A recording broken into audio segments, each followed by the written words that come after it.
ನಮಸ್ಕಾರ ಕರ್ನಾಡ ಓದುಗ ದೊರೆಗಳೇ, ನಿಮಗೆಲ್ಲರಿಗೂ ಕರ್ನಾಟಕ ರಾಜ್ಯೋತ್ಸವದ ಪ್ರೀತಿಯ ಶುಭಾಶಯಗಳು. ನಾನು ರಾಜು ಕೊರ್ಲಹಳ್ಳಿ, ಸಹಕಾರ ಕಲಿಕೆ ಯೂಟ್ಯೂಬ್ ಚಾನಲ್ನಿಂದ. ಈಗಾಗಲೇ ನಿಮಗೆ ಗೊತ್ತಿರುವ ಹಾಗೆ ನಮ್ಮ ಚಾನಲ್ನಲ್ಲಿ ಟಿಇಟಿಗೆ ಸಂಬಂಧಿಸಿರ್ತಕ್ಕಂಥ ವಿಡಿಯೋ ಸರಣಿಗಳು ಪ್ರಾರಂಭವಾಗಿವೆ. ಆ ಎಲ್ಲ ವಿಡಿಯೋಗಳನ್ನು ನೀವು ವೀಕ್ಷಿಸಿದ್ದೀರಿ ಹಾಗೂ ಅದರ ಸದುಪಯೋಗವನ್ನು ಪಡೆದುಕೊಂಡಿದ್ದೀರಿ ಎನ್ನುವಂಥ ಆಶಾಭಾವ ನಮಗಿದೆ. ಹಾಗಾಗಿ ಈಗಲೂ ನಾನು ಮಾಡಿರ್ತಕ್ಕಂಥ ವಿಡಿಯೋಗಳಲ್ಲಿ ಮೊದಲನೇ ವಿಡಿಯೋ ಯಾವುದಾಗಿತ್ತು, ಟಿಇಟಿಗೆ ಸಂಬಂಧಿಸಿದಂಥ ಆ ಪ್ರಶ್ನೆ ಪತ್ರಿಕೆ ವಿನ್ಯಾಸ ಆಗಿರ್ಬೋದು, ಅದರ ಪ್ರಶ್ನೆಗಳ ವ್ಯಾಪ್ತಿಗಳ ಬಗ್ಗೆ ಹಾಗೂ ಅದರ ಅರ್ಹತೆಗಳ ಬಗ್ಗೆ ಸಂಪೂರ್ಣವಾಗಿರ್ತಕ್ಕಂಥ ಮಾಹಿತಿಯನ್ನು ನಿಮಗೆ ಒದಗಿಸಿಕೊಟ್ಟಿದ್ದೆ. ಅದೇ ರೀತಿಯಾಗಿ ಎರಡನೇ ವಿಡಿಯೋದಲ್ಲಿ ನಾನು ಟಿಇಟಿಗೆ ಸಂಬಂಧಿಸಿರ್ತಕ್ಕಂಥ ಪಠ್ಯಕ್ರಮ ಯಾವುದು ಹಾಗೂ ಅದಕ್ಕೆ ಪ್ರಮುಖವಾಗಿ ಯಾವೆಲ್ಲ ಪುಸ್ತಕಗಳನ್ನು ಓದಬೇಕು, ಉತ್ತಮ ಪುಸ್ತಕಗಳು ಯಾವುವು ಆಗಿದ್ರೆ ಟಿಇಟಿಗೆ, ನಾವು ಟಿಇಟಿ ಪಾಸ್ ಮಾಡಿದ್ದೀವಿ ಅಂದರೆ ನಾವು ಯಾವೆಲ್ಲ ಪುಸ್ತಕಗಳನ್ನು ಓದಿದ್ವಿ ಹಾಗೂ ಯಾವ ಟ್ರಿಕ್ಸ್ ಅನ್ನು ಬಳಸಿದ್ವಿ ಅಂತಕ್ಕಂಥದ್ದನ್ನು ನಾನು ಎರಡನೇ ವಿಡಿಯೋದಲ್ಲಿ ಮಾತಾಡಿದ್ದೀನಿ. ಯಾರು ಹೊಸದಾಗಿ ಈ ವಿಡಿಯೋಗೆ ಬಂದಿದ್ರೆ ಅವ್ರು ಬೇಕಿದ್ರೆ ಈ ಡಿಸ್ಕ್ರಿಪ್ಷನಲ್ಲಿ ಅದರ ಲಿಂಕ್ ಇವೆ, ಅವೆರಡುಗಳನ್ನು ನೋಡ್ಬೋದು. ಹಾಗೆ ಇವತ್ತು ಭಾಳ ಇಂಪಾರ್ಟೆಂಟ್ ಆಗಿರ್ತಕ್ಕಂಥ ವಿಡಿಯೋ ಆಗಲಿದೆ. ಯಾಕಂದರೆ ನೀವೇನು ಇಷ್ಟು ದಿನ ನಿರೀಕ್ಷೆ ಮಾಡ್ತಾ ಇದ್ರಲ್ಲ, ವಿಷಯಾಧಾರಿತವಾಗಿರ್ತಕ್ಕಂಥ ವಿಡಿಯೋಗಳು ಬೇಕು, ಅದನ್ನು ನಾನು ಇವತ್ತು ತೆಗೆದುಕೊಂಡು ಬಂದಿದ್ದೇನೆ. ಹಾಗಾಗಿ ನನ್ನ ಮೊದಲನೇ ಪಾಠ ಅಂದರೆ ಇತಿಹಾಸದಲ್ಲಿ ಬಹಳ ಇಂಪಾರ್ಟೆಂಟ್ ಆಗಿರ್ತಕ್ಕಂಥದ್ದು ಇತಿಹಾಸದ ಪರಿಚಯ ಮತ್ತು ಮೂಲಾಧಾರಗಳು, ಸಾಕ್ಷ್ಯಾಧಾರಗಳು ಮತ್ತು ಆಧಾರಗಳು ಅಥವಾ ಆಕರಗಳು ಅಂತ ಏನು ಕರಿತಾ ಇದ್ದೀವಲ್ಲ, ಆ ಒಂದು ಪಾಠದ ಮೇಲೆ ನಾನು ಇವತ್ತೊಂದಿಷ್ಟು ಟಾಪಿಕನ್ನು ತಗೊಂಡು ಅದಕ್ಕೆ ಸಂಬಂಧಿಸಿದಂಥ ಹೊಸ MCQ ಎಕ್ಸ್ಪ್ಲೈನ್ ಮಾಡೋನಿದ್ದೀನಿ. ನಾವು ಟಿಇಟಿಗೆ ಓದಬೇಕಾದಾಗ ಯಾವೆಲ್ಲ ಅಂಶಗಳನ್ನು ನಾವು ಅದರಲ್ಲಿ ಪರಿಗಣಿಸ್ತಾ ಓದಬೇಕು ಎಂಬುದನ್ನು ನಾನಿವತ್ತು ನಿಮಗೆ ಆ ಪಾಠ ಎಕ್ಸ್ಪ್ಲೈನ್ ಮಾಡುವಾಗಲೇ ವಿಶೇಷವಾಗಿ ಸೂಚಿಸ್ತಾ ಹೋಗ್ತೀನಿ. ಇದು ಈ ರೀತಿಯಾಗಿ ಪ್ರಶ್ನೆ ಬರ್ಬೋದು ಎಂಬುದನ್ನು. ಹಾಗಾಗಿ ಇವತ್ತಿನ ತರಗತಿ ಭಾಳ ಇಂಪಾರ್ಟೆಂಟ್ ಇದೆ. ಮತ್ತು ಇವತ್ತು ನಾವು ಮುಖ್ಯವಾಗಿರ್ತಕ್ಕಂಥ ಥೀಮನ್ನು ಇಟ್ಕೊಂಡ್ಬಂದಿದ್ದೀವಿ. ಏನಂದರೆ 40 ದಿನ 40 ತಾಸು ಹಾಗೂ 40 ಅಂಕಗಳು ಅಂತ. ಅಂದರೆ ಉಳಿದಿರ್ತಕ್ಕಂಥ 40 ದಿನಗಳಲ್ಲಿ ನಾವು 40 ವಿಡಿಯೋಗಳನ್ನು ಕೊಡ್ತೀವಿ. ಪ್ರತಿಯೊಂದು ವಿಡಿಯೋನು ಕೂಡ ಸ್ವಲ್ಪ ಹೆಚ್ಚು ಕಮ್ಮಿ 1 ಅವರ್ ಆಗಿರ್ತದೆ. ನೀವು ಆ 40 ದಿನಗಳಿಗೂ ಒಂದೊಂದು ತಾಸು ಕೊಡ್ತಾ ಹೋದರೆ ನಮ್ಮ ವಿಡಿಯೋಗಳಿಗೆ ಡೆಫಿನೆಟ್ಲಿ ಟಿಇಟಿಯಲ್ಲಿ 40 ಅಂಕಗಳನ್ನು ಪಡಿತೀರಿ. ಯಾವುದರಲ್ಲಿ? ಸಮಾಜ ವಿಜ್ಞಾನದಲ್ಲಿ. ಅಂದರೆ ಕೇವಲ ಇಲ್ಲಿ ಸಮಾಜ ವಿಜ್ಞಾನದಲ್ಲಿ 60 ಅಂಕ ಇರ್ತದ. ಓಕೆ, 60ರಲ್ಲಿ 15 ನೀವು ಬೋಧನಾ ವಿಧಾನಕ್ಕೆ ತೆಗೆದಾಗ 45 ಉಳಿತದ. ಆ 45ರಲ್ಲಿ ಮ್ಯಾಕ್ಸಿಮಮ್ 40 ಕ್ವಶನ್ಸನ್ನು ಕವರ್ ಮಾಡುವಂಥ ವಿಡಿಯೋಗಳು ನಮ್ಮ ಈ ವಿಡಿಯೋ ಸರಣಿಯಲ್ಲಿ ಬರ್ತಾ ಹೋಗ್ತವೆ. ಹಾಗಾಗಿ ನೀವೇನು ಮಾಡಬೇಕು, ನಮ್ಮ ಚಾನಲನ್ನು ಸಬ್ಸ್ಕ್ರೈಬ್ ಮಾಡಿ ಆ ಎಲ್ಲ ಒಂದು ವಿಡಿಯೋ ಸರಣಿಗಳನ್ನು ನೋಡ್ತಾ ಹೋದರೆ ಕೇವಲ ಒಂದು ದಿನಕ್ಕೆ 1 ಅವರ್ ಕೊಡೋದೇನು ದೊಡ್ಡದಲ್ಲ. ನಾವು ಎಷ್ಟೆಷ್ಟೆಲ್ಲ ಸಮಯಗಳನ್ನು ವ್ಯರ್ಥ ಮಾಡ್ತಾ ಇರ್ತೀವಿ. ಗೆಳೆಯರ ಜೊತೆ ಹೋಗಿ ಟೀ ಕುಡಿಯೋಕೆ ಹೋಗಿ ಬಂದರೆ ಅರ್ಧ ಗಂಟೆ ಹೋಗುತ್ತೆ. ಅವಾಗ ಇಯರ್ಫೋನ್ ಇಟ್ಕೊಂಡು ನಾವು ಸುಮ್ಮನೆ ನೋಡ್ತಾ ಹೋಗೋದಾದರೆ 1 ಅಂಕ ಡೆಫಿನೆಟ್ಲಿ ಒಂದು ತರಗತಿಯಿಂದ 100ಕ್ಕೆ 100ರಷ್ಟು ಬರೋದಿದೆ. ಹಾಗಾಗಿ 1 ಅಂಕ ಅಂತ ಇಲ್ಲಿ ಹೇಳ್ತಾ ಇದ್ದೇನೆ ಅಂದರೆ, ನಾನು ಪ್ರತಿಯೊಂದು ದಿನಾನು ಒಂದೊಂದು ಚಾಪ್ಟರ್ನ ಹೇಳ್ತಾ ಹೋಗ್ತೀನಿ. ಈಗ ಮೊದಲನೇ ದಿನ ಆಧಾರಗಳ ಬಗ್ಗೆ ಹೇಳಿದರೆ, ಎರಡನೇ ದಿನ ನಾನು ಸಿವಿಲೈಸೇಷನ್ಸ್ ನಾಗರಿಕತೆಗಳ ಬಗ್ಗೆ ಹೇಳ್ಬೋದು, ಮೂರನೇ ದಿನ ನಾನು ಭರತವರ್ಷ ಅನ್ನುವಂಥ ಒಂದು ಪಾಠದ ಬಗ್ಗೆ ಮಾತಾಡ್ತಾ ಹೋಗ್ಬೋದು. ಅದೇ ರೀತಿಯಾಗಿರ್ತಕ್ಕಂಥ ದಕ್ಷಿಣ ಭಾರತದಲ್ಲಿರ್ತಕ್ಕಂಥ ಎಲ್ಲ ರಾಜರ ಮನೆತನಗಳು ಒಂದೊಂದು ದಿನ ಸಾಧ್ಯವಾದರೆ ಒಂದು ತರಗತಿಯಲ್ಲಿ 2 ಮನೆತನಗಳನ್ನು ಮುಗಿಸ್ತಾ ಹೋಗ್ಬೋದು. ಈ ರೀತಿ ಪ್ರತಿಯೊಂದು ದಿನಾನು ಒಂದೊಂದು ಅಂಶಗಳ ಬಗ್ಗೆ ಮಾತಾಡ್ತಾ ಹೋಗ್ತೀನಿ.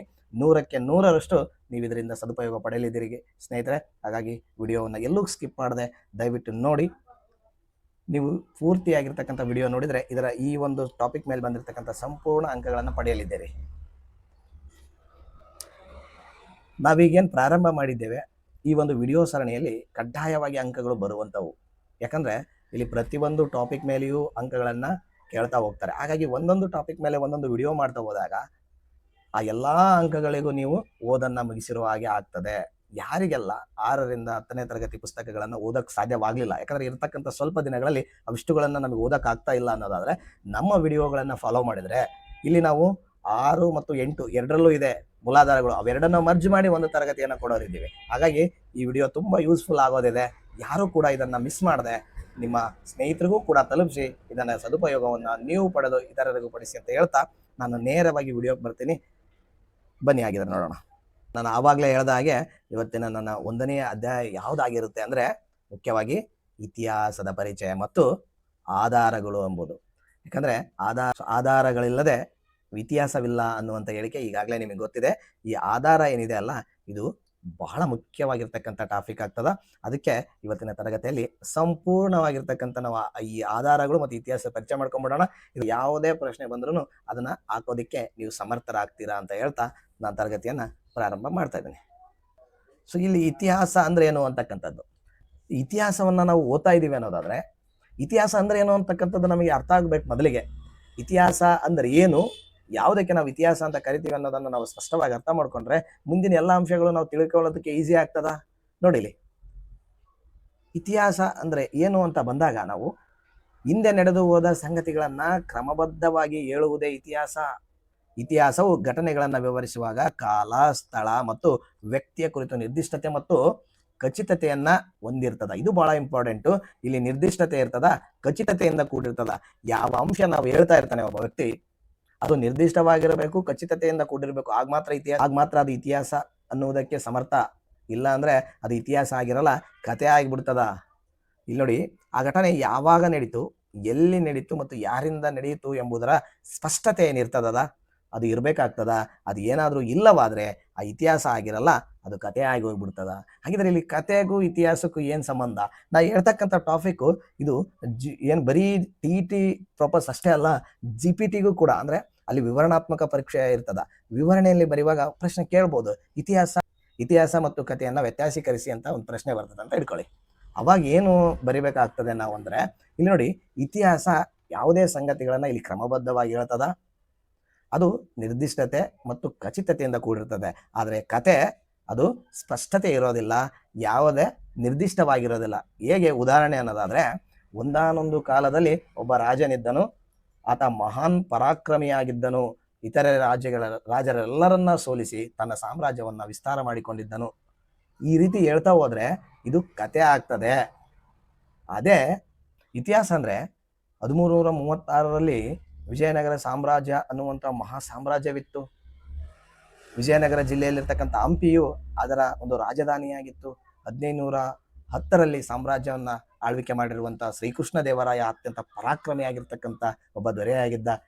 ಹೀಗೆ ನಾವು ನಿಖರವಾಗಿ ಇಸ್ವಿಗಳನ್ನ ಹೇಳ್ತಾ ಅದು ಎಲ್ಲಿ, ಯಾವಾಗ, ಯಾರು ಅಂತಕ್ಕಂಥದ್ದನ್ನ ನಿರ್ದಿಷ್ಟವಾಗಿ ಏನು ಹೇಳ್ತಾ ಹೋಗ್ತೀವಲ್ಲ, ಇದು ಇತಿಹಾಸ ಅನ್ನುವಂಥ ಅರ್ಥ ಪಡ್ಕೊಳ್ಳುತ್ತೆ. ಯಾವುದೋ ಒಂದು ಕಾಲದಲ್ಲಿ ಅವರಿದ್ದ ಈಗ ಮಾಡ್ದ ಅನ್ನುವಂಥದ್ದು ಇಲ್ಲಿ ಕಥೆ ಆಗಿ ಉಳಿಯುತ್ತೆ. ಇದು ವ್ಯತ್ಯಾಸೀಕರಿಸುವಂಥದ್ದು. ಸೊ ಇದನ್ನ ಒಂದು 2 ಪಾಯಿಂಟ್ 3 ಪಾಯಿಂಟ್ ಅಲ್ಲಿ ಚೆನ್ನಾಗಿ ಬರ್ಬಿಟ್ರೆ 3 ಅಂಕ ಕೇಳಿದ್ರೆ 3 ಅಂಕ, 4 ಅಂಕ ಕೇಳಿದ್ರೆ 4 ಅಂಕ ಪಡಿಬಹುದು. ಆದ್ರೆ ಬಹಳ ಇಂಪಾರ್ಟೆಂಟ್ ಆಗಿ ನಾನು ಇವತ್ತು TETಗೆ ಸಂಬಂಧಿಸಿದಂಗೆ ಮಾತಾಡ್ತಾ ಹೋದಾಗ ಇವುಗಳನ್ನ ಹೇಳಿಕೆ ರೂಪದಲ್ಲಿ ಆದ್ರೂ ಈ TETಯಲ್ಲಿ ಕೇಳ್ಬೋದು. ಹಾಗಾಗಿ ಇದನ್ನ ಒಂದು ಸ್ವಲ್ಪ ನೋಡ್ಕೊಳ್ಳಿ. ಅದಾದ್ಮೇಲೆ ಇತಿಹಾಸದ ವಾಕ್ಯಗಳು. ತುಂಬಾ ಸಾರಿ ಪ್ರಶ್ನೆಗಳು ಬಂದಿವೆ. ಹಾಗಾಗಿ ಇದನ್ನ ಹೊಂದಿಸಿ ಬರೆಯಿರಿ ಪ್ರಶ್ನೆ ಎಲ್ಲಾದ್ರೂ ಕೇಳ್ಬೋದು, ಅಥವಾ ಒಂದು ವಾಕ್ಯವನ್ನ ಕೊಟ್ಟು ಈ ವಾಕ್ಯವನ್ನ ಯಾರು ಹೇಳಿದ್ರು ಅಂತಕ್ಕಂಥದ್ದನ್ನಾದ್ರೂ ಕೇಳ್ಬೋದು. ಅದಕ್ಕೂ ಮುಂದುವರೆದು ಹೇರೋಡೋಟಸ್ ಅವರ ವಾಕ್ಯ ಯಾವುದು ಇದರಲ್ಲಿ ಅಂತಕ್ಕಂಥದ್ದನ್ನಾದ್ರೂ ಕೇಳ್ತಾ ಹೋಗ್ಬೋದು. ಸೊ ಅವರ ವಾಕ್ಯಗಳನ್ನ ಇಲ್ಲಿ ನಾವು ನೆನ್ಪಿಟ್ಕೋಬೇಕಾಗ್ತದ. ಇಲ್ಲಿ ಏನಿದಾವು ವಾಕ್ಯಗಳನ್ನ ನೆನ್ಪಿಟ್ಕೊಳ್ಳಿ. ನೋಡಿ, ಇಲ್ಲಿ ಏನಿವೆ ಅಲ್ಲ, ಇಲ್ಲಿ ಪ್ರಮುಖವಾಗಿರ್ತಕ್ಕಂಥ ವ್ಯಾಖ್ಯೆಗಳು ಇವು ಬಹಳ ಇಂಪಾರ್ಟೆಂಟ್ ಆಗಿರ್ತಕ್ಕಂಥದ್ದು. ಯಾರು ಮೊದಲನೇದಾಗಿರ್ತಕ್ಕಂಥ ಹೆರೋಡೋಟಸ್, ಏನ್ ನಾವು ಇತಿಹಾಸದ ಪಿತಾಮಹ ಅಂತ ಹೇಳಿ ಕರಿತೀವಲ್ಲ, ಆತನ ಒಂದು ವ್ಯಾಖ್ಯೆ ಏನಾಗಿತ್ತು ಅಂದ್ರೆ, ಇತಿಹಾಸವು ಮಹಾನ್ ವೀರರ ಕಥಾನಕ ಅಂತ ಈತ ಹೇಳ್ತಾ ಹೋಗ್ತಾನೆ. ಅದೇ ರೀತಿಯಾಗಿ ಇಲ್ಲಿ ಅರಿಸ್ಟಾಟಲ್ ಏನ್ ಹೇಳ್ತಾನೆ, ಅರಿಸ್ಟಾಟಲ್ ಇತಿಹಾಸವು ಬದಲಾಗದ ಗತಕಾಲ ಅಂತ ಅರಿಸ್ಟಾಟಲ್ ಹೇಳ್ತಾನೆ. ಅದು ಅರ್ನಾಲ್ಡ್ ಟೈನಾಬಿ, ಈತ ನಾಗರಿಕತೆಗಳ ಏಳು ಬೀಳಿನ ಕಥೆಯೇ ಇತಿಹಾಸ ಅಂತೇಳಿ ಇತಿಹಾಸವನ್ನ ವ್ಯಾಖ್ಯಾನಿಸಿದ್ದಾನೆ.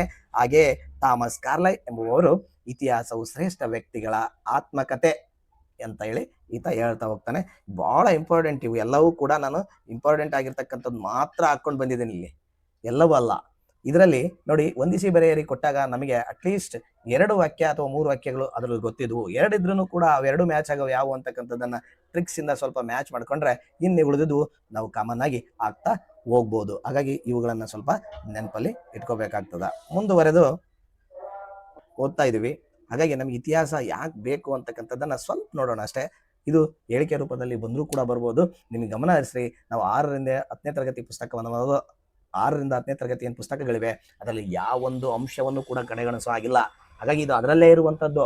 ಅದಕ್ಕಾಗಿ ನಾನು ಹೇಳ್ತಾ ಇದ್ದೇನೆ, ನೋಡಿಲಿ, ಮನುಷ್ಯನಿಗೆ ಸ್ಮರಣ ಶಕ್ತಿ ಏನಿದೆ ಅಲ್ಲ, ಹಾಗೆ ಒಂದು ದೇಶಕ್ಕಾಗಿರ್ಬೋದು, ಒಂದು ರಾಜ್ಯಕ್ಕೆ, ಒಂದು ಸಮುದಾಯಕ್ಕೆ ಅಷ್ಟೇ ಅಲ್ಲದೆ ಈ ಜಗತ್ತಿಗೆ ಇತಿಹಾಸವೇ ಸ್ಮರಣ ಶಕ್ತಿ ಆಗಿದೆ. ಸ್ಮರಣ ಶಕ್ತಿ ಏನು ಹಿಂದೆ ನಡೆದಿರತಕ್ಕಂಥದ್ದನ್ನ ನಾವು ಪುನಃ ಮೆಲುಕು ಹಾಕೋದು. ಹಾಗಾಗಿ ಇದು ಒಂದು ಸ್ಮರಣ ಶಕ್ತಿ ಆಗಿದೆ.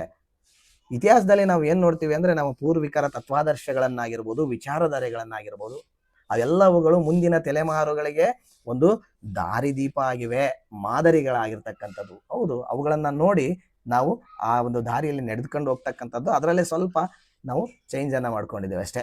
ಅವು ನಮಗೆ ಮಾದರಿ ಇದ್ದಂತೆ ಇತಿಹಾಸ. ಈ ಪೂರ್ವಿಕರನ್ನಿದ್ರಲ್ಲ, ಅವರ ಶೌರ್ಯ, ಅವರ ಪರಾಕ್ರಮ ಹಾಗೂ ಅವರ ತ್ಯಾಗ ಬಲಿದಾನಗಳು ನಂತರದ ಪೀಳಿಗೆಗೆ ನಮಗೆ ಸ್ಫೂರ್ತಿಯನ್ನ ನೀಡುವಂತವಾಗಿವೆ. ಹಾಗಾಗಿ ಇತಿಹಾಸ ಬಹಳ ಮುಖ್ಯ ಆಗ್ತಾ ಹೋಗ್ತದ. ಇದು ನಮ್ಮ ಸಂಸ್ಕೃತಿ ಪರಂಪರೆಯನ್ನ ಪರಿಚಯಿಸುವ ಮೂಲಕ ಅಭಿಮಾನ ಮತ್ತು ಗೌರವವನ್ನ ಇತಿಹಾಸ ಮೂಡಿಸುವುದರಲ್ಲಿ ಎರಡು ಮಾತಿಲ್ಲ. ಸೊ ಹಾಗಾಗಿ ಇದನ್ನು ಒಂದು ಸ್ವಲ್ಪ ಗಮನ ಹರಿಸ್ರಿ. ಸೊ ಹಾಗೆ ಮುಂದೆವರೆದು ನಾನು ಇವತ್ತಿನ ಮುಖ್ಯ ಟಾಪಿಕ್ಕಿಗೆ ಈಗ ಇಳಿತಾ ಇದ್ದೇನೆ. ಏನಂದ್ರೆ ನಮಗೆ ಬಹಳ ಇಂಪಾರ್ಟೆಂಟು ಆಧಾರಗಳು. ಏನು ಆಧಾರಗಳು, ಆಕರಗಳು, ಮೂಲಾಧಾರಗಳು, ಸಾಕ್ಷ್ಯಾಧಾರಗಳು, ದಾಖಲೆಗಳು, ಈ ಎಲ್ಲ ಹೆಸರುಗಳಿಂದ ಕರೆಯುವುದು ಅದೇ ಒಂದೇ ಪದ, ಅದೇ ಮೂಲಾಧಾರಗಳಿಗೆ ಎಲ್ಲ ಹೆಸರುಗಳನ್ನು ನಾವು ಕರೀತಾ ಇದ್ದೀವಿ. ಸೊ ಇತಿಹಾಸದ ಮೂಲಾಧಾರಗಳು ಏನಿವೆ ಆಗಿದ್ರೆ ಇಲ್ಲಿ ನಾವು ಎರಡು ಭಾಗಗಳನ್ನು ಮಾಡ್ತೀವಿ. ಯಾವುದಂದ್ರೆ ಮೊದಲನೆಯದು ಸಾಹಿತ್ಯಿಕ ಮೂಲಾಧಾರಗಳು, ಎರಡನೇದು ಪುರಾತತ್ವ ಮೂಲಾಧಾರಗಳು ಅಂತೇಳಿ. ಸಾಹಿತ್ಯಿಕ ಮೂಲಾಧಾರಗಳಲ್ಲಿ ನಾವು ಲಿಖಿತ ಸಾಹಿತ್ಯ ಮತ್ತು ಮೌಖಿಕ ಸಾಹಿತ್ಯ ಅಂತಕ್ಕಂಥ ಎರಡು ವಿಧವನ್ನು ನೋಡಿದ್ರೆ, ಪುರಾತತ್ವದಲ್ಲಿ ಬಹಳ ಇಂಪಾರ್ಟೆಂಟ್ ಇದು. ಸ್ಮಾರಕಗಳು ಬರ್ತವೆ, ನಾಣ್ಯಗಳು ಬರ್ತವೆ ಮತ್ತು ಶಾಸನಗಳು, ಇತರೆ ಅವಶೇಷಗಳು ಅಂತ 4 ಭಾಗದಲ್ಲಿ ನಾವು ನೋಡ್ತಾ ಇದ್ದೀವಿ. ಇನ್ನೂ ಒಂದು ಭಾಗದಲ್ಲಿ ಏನಿದೆ ಅಲ್ಲ, ಸಾಹಿತ್ಯಿಕ ಆಧಾರಗಳಲ್ಲಿ ಲಿಖಿತ ಬೇರೆ, ಮೌಖಿಕ ಬೇರೆ ಅಂತ ವಿಂಗಡಿಸಿದ್ದೀವಿ.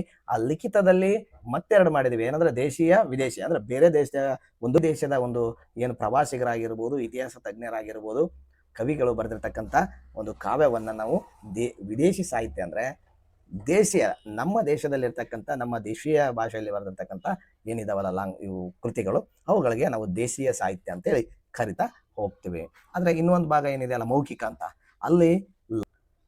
ಇಲ್ಲಿ ಮೌಖಿಕ ಸಾಹಿತ್ಯ ಅಂದ್ರೆ ಲಾವಣಿಗಳು, ಜನಪದ ಕಥೆಗಳು, ಐತಿಹ್ಯಗಳನ್ನ ನೋಡ್ತಾ ಇದ್ದೀವಿ. ಏನು ಯಾಕೆ ಮೌಖಿಕ ಅಂತೀವಿ ಅಂದ್ರೆ, ಇವು ಎಲ್ಲೂ ನಮಗೆ ಪುಸ್ತಕ ರೂಪದಲ್ಲಿ ಇಲ್ಲ, ಇವು ಕೃತಿ ಇಲ್ಲ, ಕೇವಲ ಬಾಯಿ ಮಾತಿನಿಂದ ಮತ್ತೊಬ್ಬರಿಂದ ಇನ್ನೊಬ್ಬರಿಗೆ, ಇನ್ನೊಬ್ಬರಿಂದ ಮತ್ತೊಬ್ಬರಿಗೆ ಹೋಗಿರ್ತಕ್ಕಂಥದ್ದು ಇದು. ಹಾಗಾಗಿ ಇವನ್ನ ನಾವು ಬೇರೆ ಸಪ್ರೇಟ್ ಮಾಡಿದ್ವಿ. ಅವೇ ನಾವು ಲಾವಣಿಗಳನ್ನ, ಅನೇಕ ಲಾವಣಿ ಪದಗಳನ್ನ ಕೇಳ್ತೀವಿ, ಜನಪದ ಹಾಡುಗಳನ್ನ ಕೇಳ್ತೀವಿ, ಐತಿಹ್ಯಗಳನ್ನ ಕೇಳ್ತೀವಿ. ನೀವು ಸಂಗೊಳ್ಳಿ ರಾಯಣ್ಣ ಅವರೆಲ್ಲರ ಬಗ್ಗೆನೂ ಅನೇಕ ಲಾವಣಿಗಳನ್ನ ಕೇಳಿರ್ತಕ್ಕಂಥದ್ದು ನಿಮಗೆ ನೆನಪಿರ್ತದ. ಯಾಕಂದ್ರೆ ಅವರು ಅದರಲ್ಲಿನೇ ಅವರ ಶೌರ್ಯ, ಪರಾಕ್ರಮ, ಅವರ ಧೀರತೆಯನ್ನ ವಿವರಿಸ್ತಕ್ಕಂಥ ಅನೇಕ ಹಾಡುಗಳನ್ನ ನಾವು ಕೇಳ್ತೀವಲ್ಲ, ಅವೇ ಲಾವಣಿ ಪದಗಳು. ಸೊ ಅವೆಲ್ಲೂ ನಮಗೆ ಕೃತಿಯ ರೂಪದಲ್ಲಿ ಸಿಗದೆ ಇದ್ದದಕ್ಕಾಗಿ ಅವನ್ನ ನಾವು ಅಲ್ಲಿ ಸೇರಿಸಿದ್ದೇವೆ. ಹಾಗೆ ನೆನ್ಪಿಟ್ಗಳು ಎರಡೇ ಭಾಗ. ಏನಂದ್ರೆ ಒಂದು ಸಾಹಿತ್ಯಿಕ, ಒಂದು ಪುರಾತತ್ವ ಆಧಾರಗಳು. ಸಾಹಿತ್ಯಿಕದಲ್ಲಿ ಲಿಖಿತ, ಮೌಖಿಕ ಬಂದ್ರೆ, ಪುರಾತತ್ವದಲ್ಲಿ ಸ್ಮಾರಕ, ನಾಣ್ಯ, ಶಾಸನ, ಇತರ ಅವಶೇಷಗಳು ಬರ್ತವೆ. ಹಾಗೆ ಆ ಒಂದು ಲಿಖಿತ ಸಾಹಿತ್ಯದಲ್ಲಿ ದೇಶಿ ಮತ್ತು ವಿದೇಶಿ ಅಂತ ಭಾಗ ಮಾಡಿದ್ರೆ, ನಾವು ಮೌಖಿಕ ಸಾಹಿತ್ಯದಲ್ಲಿ ಯಾವ್ಯಾವ ಬರ್ತೀವಿ, ಲಾವಣಿಗಳನ್ನು ನೋಡ್ತೀವಿ, ಜನಪದ ಕಥೆಗಳನ್ನ ನೋಡ್ತೀವಿ, ಹಾಗೂ ಐತಿಹ್ಯಗಳನ್ನ ನೋಡ್ತೀವಿ. ಐತಿಹ್ಯಗಳಂದ್ರೆ ಸ್ಥಳ ಪುರಾಣಗಳಂತೇಳಿನೂ ಕರಿತಾ ಇದೀವಿ ಅವನ್ನ. ಯಾಕಂದ್ರೆ ಆ ಸ್ಥಳದ ಬಗ್ಗೆ ಇರ್ತಕ್ಕಂಥ ಒಂದೇನೋ ಐತಿಹ್ಯ. ನಿಮಗೆ ನಿಮ್ಮ ಊರ ಹೆಸರು ಒಂದು ಬರ್ಬೇಕು, ಏನೋ ನಿಮ್ಮ ಊರ ಹೆಸರಿದೆ, ಆ ಊರ ಹೆಸರು ಯಾಕೆ ಬಂತು ಅಂತಕ್ಕಂಥ ಹಿನ್ನೆಲೆ ನೋಡಿದಾಗ ಒಂದು ಐತಿಹ್ಯ ಇರ್ತದ. ಸೊ ಅದನ್ನ ಐತಿಹ್ಯ ಅಂತೇಳಿ ನಾವು ಕರಿತಾ ಹೋಗ್ತೀವಿ. ಸೊ ಅದ್ರ ಬಗ್ಗೆ ಒಂದು ಸ್ವಲ್ಪ ವಿವರಣೆಯನ್ನ ನಾನು ಕೊಟ್ಬಿಡ್ತೀನಿ. ಈಗ ನೋಡ್ರಿ, ಸಾಹಿತ್ಯಿಕ ಆಧಾರಗಳಂದ್ರೆ ಏನು? ಸಾಹಿತ್ಯ ಅಂದ್ರೆ ಇಲ್ಲಿ ಬರವಣಿಗೆ ಅಥವಾ ಬಾಯಿಂದ ಬಾಯಿಗೆ ಅರಿದು ಬಂದಿರುವ ಸಂಗತಿಗಳು ಎಂದು ನಾವು ಹೇಳ್ಬೋದು. ಸಾಹಿತ್ಯಿಕ ಆಕಾರ ಅಂದ್ರೆ ಏನು? ಎರಡೂ ಕೂಡ ಇಲ್ಲಿ, ಯಾಕಂದ್ರೆ ಏನು ಡಿವೈಡ್ ಮಾಡಿಲ್ಲ ನಾವಿಲ್ಲಿ. ಸಾಹಿತ್ಯಿಕ ಅಥವಾ ಸಾಹಿತ್ಯ ಆಧಾರಗಳು ಅಂದ್ರೆ ಬರವಣಿಗೆ ಅಥವಾ ಬಾಯಿಂದ ಬಾಯಿಗೆ ಅರಿದು ಬಂದಿರತಕ್ಕಂಥ ಸಂಗತಿಗಳು ಏನಿದಾವಲ್ಲ, ಅವುಗಳನ್ನ ನಾವು ಸಾಹಿತ್ಯಿಕ ಆಧಾರ ಅಂತೀವಿ. ಅದರಲ್ಲಿ ಎರಡು ಭಾಗ ನೋಡ್ತೀವಿ, ಲಿಖಿತ ಸಾಹಿತ್ಯ ಮತ್ತು ಮೌಖಿಕ. ಲಿಖಿತ ಸಾಹಿತ್ಯ ಅಂದ್ರೆ ನಿಮಗೆ ಆಸ್ ಯೂಶುವಲ್ ಅದು ಗೊತ್ತೇ ಆಗುತ್ತೆ. ಲಿಖಿತ ರೂಪದಲ್ಲಿ ದೊರೆತಿರ್ತಕ್ಕಂಥ ದಾಖಲೆಗಳನ್ನ ನಾವು ಲಿಖಿತ ಸಾಹಿತ್ಯ ಎಂದು ಕರಿತೀವಿ. ಅವುಗಳಲ್ಲಿ ಎರಡು ವಿಧಾನ ನೋಡ್ತೀವಿ, ದೇಶೀಯ ಸಾಹಿತ್ಯ ಮತ್ತು ವಿದೇಶಿ ಸಾಹಿತ್ಯ. ದೇಶೀಯ ಬರಹಗಾರ ಬರೆದಿರ್ತಕ್ಕಂಥದ್ದು ದೇಶೀಯ ಸಾಹಿತ್ಯ, ವಿದೇಶಿ ಬರಹಗಾರ ಬರೆದಿರ್ತಕ್ಕಂಥದ್ದು ವಿದೇಶಿಯ ಸಾಹಿತ್ಯ. ಸಾಹಿತ್ಯಿಕ ಆಕಾರಗಳು ನೇರವಾಗಿ ಚರಿತ್ರೆಯನ್ನು ನಿಖರವಾಗಿ ಹೇಳದಿದ್ರೂ ಕೂಡ ಅವುಗಳು ಆಯಾ ಕಾಲಘಟ್ಟದ ಚರಿತ್ರೆಯನ್ನ ಪ್ರತಿಬಿಂಬಿಸುವಂತಹ ಒಂದು ದಾಖಲೆಗಳಾಗಿವೆ. ಯಾವುವು? ಸಾಹಿತ್ಯಿಕ ಆಕಾರಗಳು. ಅದು ದೇಶೀಯ ಸಾಹಿತ್ಯ ಅಂದ್ರೆ ದೇಶೀಯ ಬರಹಗಾರರು ಅಥವಾ ಭಾರತೀಯರಿಂದ ರಚನೆ ಆಗಿರುವಂತಹ ಸಾಹಿತ್ಯವನ್ನು ನಾವು ದೇಶೀಯ ಸಾಹಿತ್ಯ ಅಂತೇಳಿ ಕರಿತಾ ಇದ್ದೀವಿ. ಇದು ಬರಹದ ರೂಪವನ್ನು ಪಡೆದಿರತಕ್ಕಂಥ ಎಲ್ಲಾ ಭಾರತೀಯ ಭಾಷೆಗಳಲ್ಲೂ ಈ ಸಾಹಿತ್ಯವನ್ನ ನಾವು ಕಾಣ್ತೀವಿ. ಇಲ್ಲಿ ನೋಡಿ, ಯಾವ್ಯಾವೆಲ್ಲ ಭಾಷೆಗಳಲ್ಲಿ ಅಂದ್ರೆ ಸುಮಾರಾಗಿ ಸಂಸ್ಕೃತದಿಂದ ಆಗಿರೋದು, ಪ್ರಾಕೃತ, ಕನ್ನಡ, ತಮಿಳು, ತೆಲುಗು, ಮರಾಠಿ ಇತ್ಯಾದಿ ದೇಶಿ ಭಾಷೆಗಳಲ್ಲಿ ಈ ಸಾಹಿತ್ಯದ ಪ್ರಕಾರಗಳನ್ನ ನಾವು, ಸಾಹಿತ್ಯದ ರೂಪಗಳಲ್ಲಿ ನಾವು ಆ ಸಾಹಿತ್ಯವನ್ನ ನೋಡ್ತಾ ಹೋಗ್ತೇವೆ. ಸೊ ನಂತರ ಇದು ಬಹಳ ಇಂಪಾರ್ಟೆಂಟ್. ಏನಪ್ಪಾ ಅಂದ್ರೆ, ಈ ದೇಶೀಯ ಸಾಹಿತ್ಯ ಅಂದ್ರಲ್ಲ, ಪ್ರಶ್ನೆ ಬರೋದು ಇಲ್ಲಿ, ದೇಶೀಯ ಸಾಹಿತ್ಯ ಕೃತಿಗಳು ಯಾವುವು, ಅವುಗಳನ್ನ ಕೃತಿಕಾರರು ಯಾರು ಬರೆದ್ರು ಅವುಗಳನ್ನ ಅಂತಕ್ಕಂಥದ್ದು ಬಹಳ ಇಂಪಾರ್ಟೆಂಟ್ ಆಗ್ತದ. ಇವನ್ನ ನೆನ್ಪಿಟ್ಕೊಳ್ಳೇಬೇಕಾದ್ರೆ ಸ್ಕ್ರೀನ್ ಶಾಟ್ ತೆಗೆದು ಇದನ್ನ ನೀವು ಸ್ಕ್ರೀನ್ ಸೇವರ್ ಅಥವಾ ವಾಲ್ ಪೇಪರ್ ಅನ್ನಾಗಿ ಇಟ್ಕೊಂಡು ತೆಗಿತಾ ಇರಬೇಕು. ನೆನ್ಪು ಉಳಿದು ಬಿಡ್ತಾವೆ. ಏನಂದ್ರೆ ಅರ್ಥಶಾಸ್ತ್ರ ಕೃತಿ ತುಂಬಾ ಸಾರಿ ಕೇಳಿದ್ದಾರೆ. ಇದನ್ನ ಕೌಟಿಲ್ಯ ಬರೀತಾನೆ, ಈತನಿಗೆ ನಾವು ವಿಷ್ಣುಗುಪ್ತ ಅಂತಾನೂ ಕೂಡ ಕರಿತಾ ಇದ್ವಿ. ಇದು ನೆನಪಿರ್ಲಿ. ಯಾರು? ಅರ್ಥಶಾಸ್ತ್ರ ಕೌಟಿಲ್ಯ ಅಥವಾ ವಿಷ್ಣುಗುಪ್ತ. ನಂತರ ಅನ್ನುವಂಥ ಕೃತಿಯನ್ನ ಬಾಣಭಟ್ಟ ಬರಿತಾ ಹೋಗ್ತಾನೆ. ಪೃಥ್ವಿರಾಜ್ ರಾಸೋ ಅನ್ನುವಂಥ ಒಂದು ಕೃತಿ ಚಾಂದ್ ಬರ್ದಾಯಿ ಅವರು ಬರೆದಿರ್ತಕ್ಕಂಥದ್ದು. ವಿಕ್ರಮಾರ್ಜುನ ವಿಜಯ ಇದು ಪಂಪನ ಕೃತಿ. ಕವಿರಾಜ ಮಾರ್ಗ ಶ್ರೀ ವಿಜಯನ ಕೃತಿ. ಗಾಥಾ ಸಪ್ತಸತಿ ಅನ್ನುವಂಥದ್ದು ಇದು ಆಲರಾಜ ಈತ ಬರೆದಿರ್ತಕ್ಕಂಥ ಕೃತಿ ಆಗಿದೆ. ಹಾಗಾಗಿ ಈ ಎಲ್ಲಾ ಕೃತಿಗಳ ಬಗ್ಗೆಯೂ ಕೂಡ ನಿಮಗೆ ಗಮನ ಇರಬೇಕು. ಇವುಗಳು ಇಂಪಾರ್ಟೆಂಟು. ಒಂದ್ ವೇಳೆ ನೇರವಾಗಿರ್ತಕ್ಕಂಥ ಪ್ರಶ್ನೆನೂ ಇದರಲ್ಲಿ ಪೃಥ್ವಿರಾಜ್ ರಾಸೋ ಕೃತಿ ಬರೆದವ್ರು ಯಾರು ಅಂತಾನು ಕೇಳ್ಬೋದು, ಅಥವಾ ಈ ನಾಲ್ಕು ಕೃತಿಗಳನ್ನ ಒಂದ್ ಸೈಡು ಅದರ ಕೃತಿಕಾರರನ್ನ ಒಂದ್ ಸೈಡ್ ಕೊಟ್ಟು ಅದನ್ನ ಹೊಂದಿಸಿ ಬರೆಯಿರುವಂತ ಕ್ವಶನ್ ತುಂಬಾ ಸಾರಿ ಬಂದಿದಾವು ಕೂಡ, ಈಗಾಗಲೇ ನಿಮಗೆ ಗೊತ್ತಿದೆ ಹಳೆ ಪ್ರಶ್ನೆ ಪತ್ರಿಕೆಯನ್ನ ನೋಡಿದಾಗ. ಹಾಗಾಗಿ ಈ ರೀತಿಯಾಗಿರ್ತಕ್ಕಂಥ ಪ್ರಶ್ನೆಗಳನ್ನ ನಾವು ಊಹಿಸಬಹುದು. ಮುಂದಿನ ಒಂದು ಪ್ರಕಾರ ಯಾವುದು ಅಂದ್ರೆ ವಿದೇಶಿ ಸಾಹಿತ್ಯ. ಅದು ಹೆಸರೇ ಸೂಚಿಸ್ತದ ಏನಂದ್ರೆ ವಿದೇಶಿಯ ಬರಹಗಾರರು ಬರೆದಿರ್ತಕ್ಕಂಥದ್ದು. ಸೊ ವಿದೇಶಿಯ ಬರಹಗಾರ ಆಗಿರ್ಬೋದು, ಪ್ರವಾಸಿಗರು, ವಿದ್ವಾಂಸರು ಏನು ರಚಿಸಿದಾರಲ್ಲ ಆ ಎಲ್ಲಾ ಗ್ರಂಥಗಳನ್ನ ನಾವು ವಿದೇಶಿ ಸಾಹಿತ್ಯ ಅಂತ ಹೇಳಿ ಪರಿಗಣನೆ ತಗೊಳ್ತೀವಿ. ಹಾಗಿದ್ದಾಗ ಯಾವ ಪ್ರಮುಖ ವಿದೇಶಿಯ ಸಾಹಿತ್ಯ ಕೃತಿಗಳು ಹಾಗೂ ಅದರ ಕರ್ತೃ ಯಾರು ಅಂತಕ್ಕಂಥದ್ದು ಇಂಪಾರ್ಟೆಂಟು. ಮುಖ್ಯವಾಗಿರ್ತಕ್ಕಂಥದ್ದು ಪ್ರಶ್ನೆ ಇಲ್ಲಿ ಬರ್ತವೆ. ಬಹಳ ಇಂಪಾರ್ಟೆಂಟ್ ಆಗಿರ್ತಕ್ಕಂಥ ಟಾಪಿಕ್ ಇದು. ಇಲ್ಲಿ ಪ್ರಶ್ನೆಗಳು ಬಂದಿವೆ. ನೀವು ಟಿ ಪ್ರಶ್ನೆ ಪತ್ರಿಕೆಗಳನ್ನ ಈಗಾಗಲೇ ಗಮನಿಸಿದ್ದೀರಿ ಅನ್ನೋದಾದ್ರೆ ಹೌದು ಬಂದಿವೆ ಅನ್ನುವಂಥದ್ದು ಮನಸ್ಸಲ್ಲಿ ಬರ್ತದ. ಏನಂದ್ರೆ ತುಂಬಾ ಕೃತಿಗಳನ್ನ ಇಂಡಿಕಾ ಕೃತಿಯನ್ನ ಬರೆದವ್ರು ಯಾರು ಅಂತ ಕೇಳ್ಯಾರೆ, ಸಿಯುಕೆ ಕೇಳ್ಯಾರೆ, ಮತ್ತು ಗೊಕೋಕಿ ಯಾರು ಬರೆದ್ರು ಅಥವಾ ಪೋಕೋಕಿ ಯಾರು ಬರೆದ್ರು ಅಂತಕ್ಕಂಥದ್ದನ್ನು ಕೂಡ ಕೇಳಿದಾರ. ಅದಕ್ಕೆ ಇಲ್ಲಿ ಬಹಳ ಇಂಪಾರ್ಟೆಂಟ್ ಇವು ಕೃತಿಗಳು. ನಾನು ಎಲ್ಲವನ್ನೂ ತಗೊಂಡ್ಬಂದಿಲ್ಲ, ಇಂಪಾರ್ಟೆಂಟ್ ಆಗಿರ್ತಕ್ಕಂಥ ಕೃತಿಗಳನ್ನ ಪರಿಚಯಿಸಿದ್ದೀನಿ ಅಷ್ಟೇ. ಯಾಕಂದ್ರೆ ನಾವಿಲ್ಲಿ ಇರ್ತಕ್ಕಂಥ ಸ್ವಲ್ಪ ಸಮಯದಲ್ಲಿ ಆ ಎಲ್ಲಾ ಅಂಶಗಳನ್ನ, ಇಂಪಾರ್ಟೆಂಟ್ ಅಂಶಗಳನ್ನ ಗಮನಿಸಿ ಉತ್ತಮ ಅಂಕಗಳನ್ನ ಪಡಿಬೇಕು ನಮ್ಮ ಧ್ಯೇಯ ಆಗಿರೋದ್ರಿಂದ ನಾನಿಲ್ಲಿ ಪ್ರಮುಖ ಕೃತಿ ಹಾಗೂ ಅದರ ಕೃತಿಕಾರಗಳನ್ನ ನಿಮಗೆ ಪರಿಚಯಿಸ್ತಾ ಇದ್ದೀನಿ. ಏನಂದ್ರೆ ಇಂಡಿಕಾ ಅನ್ನುವಂಥ ಕೃತಿ ಯಾರು ಬರೆದು ಮೆಗಸ್ತನಿಸ್ ಬರೀತಾ ಹೋಗ್ತಾನೆ. ಸಿಯುಕಿ ಅನ್ನುವಂಥ ಕೃತಿ ವೆಯೆನ್ಸ್ತಾಂಗ್ ಬರೀತಾನೆ. ಗೊಕೋಕಿ ಅಂದ್ರೆ ಇದನ್ನ ಪಾಯಿಯಾನ ಬರೀತಾನೆ. ಜಿಯೋಗ್ರಫಿ ಕೃತಿಯನ್ನ ಟಾಲಮಿ ಹಾಗೂ ತಾರಿಖೆ ಫಿರೋಜ್ ಶಾಹಿ ಕೃತಿ ಬರಾನಿ ಬರೆದಿರ್ತಕ್ಕಂಥದ್ದು. ಸೊ ಎಲ್ಲಾ ಕೃತಿ ಮತ್ತು ಕೃತಿಕಾರರು ಇಂಪಾರ್ಟೆಂಟ್ ಆಗ್ತಾರೆ. ಹಾಗಾಗಿ ನೀವು ಈ ಒಂದು ಅಂಶವನ್ನ ಗಮನದಲ್ಲಿ ಇಟ್ಕೊಂಡು ನೀವು ಬಹಳ ಇಂಪಾರ್ಟೆಂಟ್ ಏನಪ್ಪಾ ಅಂದ್ರೆ ಇದನ್ನ ನೀವು ಸ್ಕ್ರೀನ್ ಶಾಟ್ ಅನ್ನ ಮಾಡಿ ಇಟ್ಕೊಳ್ಳೋದ್ರಿಂದ ಇದರ ಸದುಪಯೋಗವನ್ನ ನೀವು ಪಡಿಬಹುದು. ಸೊ ಮುಂದುವರೆದಂತೆ ಇಂಪಾರ್ಟೆಂಟ್ ಯಾವುದು ಅಂದ್ರೆ ಮೌಖಿಕ ಸಾಹಿತ್ಯ. ಮೌಖಿಕ ಸಾಹಿತ್ಯ ಅಂದ್ರೆ ಏನು? ಅದೇ ಹೇಳ್ತದ ಮೌಖಿಕವಾಗಿ ಅಂದ್ರೆ ಇದು ಒಬ್ಬರ ಬಾಯಿಂದ ಮತ್ತೊಬ್ಬರ ಬಾಯಿಗೆ ಹರಿದ ಬಂದಿರತಕ್ಕಂಥ ಸಾಹಿತ್ಯ ಪ್ರಕಾರ ಇದು. ಮೌಖಿಕ ಪರಂಪರೆಯು ಮಾನವನ ಸಮಾಜದ ನೆನಪುಗಳ ಚರಿತ್ರೆಯಾಗಿದೆ. ಅನಾದಿ ಕಾಲದಿಂದಲೂ ಮಾನವನನ್ನು ತನ್ನ ಅನುಭವ ಮತ್ತು ನೆನಪುಗಳನ್ನ ಹಾಡು, ಕಾವ್ಯ, ಲಾವಣಿಗಳ ರೂಪದಲ್ಲಿ ಮೌಖಿಕವಾಗಿ ತಲೆಮಾರಿನಿಂದ ತಲೆಮಾರಿಗೆ ಉಳಿಸಿಕೊಂಡು ಬಂದಿರುವಂತಹ ಸಾಹಿತ್ಯ ಪ್ರಕಾರ ಇದಾಗಿದೆ. ಅವಾಗ ಏನ್ ಮಾನವ ಇದ್ನಲ್ಲ, ಆತನಿಗೆ ಬರಹ ಗೊತ್ತಿರ್ಲಿಲ್ವೇನೋ ಬಹುಶಃ. ಹಾಗಾಗಿ ಆತ ಏನ್ ಮಾಡ್ತಾ ಇದ್ದ, ತನ್ನ ಅನುಭವಗಳನ್ನ ಮತ್ತು ನೆನಪುಗಳನ್ನ ಒಬ್ಬರಿಂದ ಮತ್ತೊಬ್ಬರಿಗೆ ಅದನ್ನ ಕಥೆ ಮೂಲಕ ಆಗಿರ್ಬೋದು, ಹಾಡುಗಳ ಮುಖಾಂತರವಾಗಿರ್ಬೋದು, ಅಥವಾ ಲಾವಣಿಗಳ ರೂಪದಲ್ಲಿ ಅದನ್ನ ಒಂದು ತಲೆಮಾರಿನಿಂದ ಮತ್ತೊಂದು ತಲೆಮಾರಿಗೆ ಅದು ಸಾಗ್ತಾ ಬಂದಿರುವಂಥದ್ದು. ಮೌಖಿಕ ಸಾಹಿತ್ಯವು ಸ್ಥಳೀಯ ಇತಿಹಾಸವನ್ನು ತಿಳಿಯಲು ಅದು ಸಹಾಯಕ. ಹೌದು, ಈ ಮೌಖಿಕ ಸಾಹಿತ್ಯದಿಂದ ನಾವು ಲೋಕಲ್ ಏನಿದೆಯಲ್ಲ ಅಲ್ಲಿ ಇತಿಹಾಸ ಏನು ಅಂತಕ್ಕಂಥದ್ದನ್ನ ನೋಡು, ಒಂದು ಪುಸ್ತಕದಿಂದ ತಿಳಿಯೋದಕ್ಕಿಂತ ಅತಿ ಹೆಚ್ಚು ನಾವು ಅಲ್ಲಿಯ ಸ್ಥಳೀಯರೊಂದಿಗೆ ಏನಾದರೂ ಕಥೆ, ಲಾವಣಿ, ಅಲ್ಲಿಯ ಐತಿಹ್ಯಗಳಿಂದ ಆ ಸಾಹಿತ್ಯವನ್ನ ನಾವು ಅರ್ಥ ಮಾಡ್ಕೋಬಹುದು, ಆ ಒಂದು ಇತಿಹಾಸವನ್ನ ನಾವು ಅರ್ಥ ಮಾಡ್ಕೋಬಹುದು. ಹಾಗಾಗಿ ಇದು ಸ್ಥಳೀಯ ಇತಿಹಾಸವನ್ನು ತಿಳಿಯೋದಕ್ಕೆ ಸಹಕಾರಿಯಾಗಿದೆ. ಅಕ್ಷರ ಕಲಿಕೆಯಿಂದ ದೂರ ಉಳಿದಿದ್ದ ಸಮುದಾಯಗಳು ತಮ್ಮ ಅನುಭವಗಳನ್ನು ಮೌಖಿಕ ರೂಪದಲ್ಲಿ ಬರೆದಿಡ್ತಾ ಬಂದವು ಅನ್ನುವಂಥದ್ದು. ಸೊ ಇದರಲ್ಲಿ ನಾವು ಮುಖ್ಯವಾಗಿ ಪ್ರಕಾರಗಳನ್ನು ನಿಮಗೆ ಆಗಲೇ ಹೇಳಿದ್ದೇನೆ ನಾನು. ಏನಂದ್ರೆ ಕಥೆಗಳು ಬರ್ತವೆ, ಜನಪದ ಕಥೆಗಳು, ಲಾವಣಿಗಳು ಹಾಗೂ ಐತಿಹ್ಯಗಳು. ಈ ಐತಿಹ್ಯಗಳ ಬಗ್ಗೆ ಇಂಪಾರ್ಟೆಂಟ್ ನಮಗಿಲ್ಲಿ. ಐತಿಹ್ಯಗಳು ಅಂದ್ರೆ ಏನು?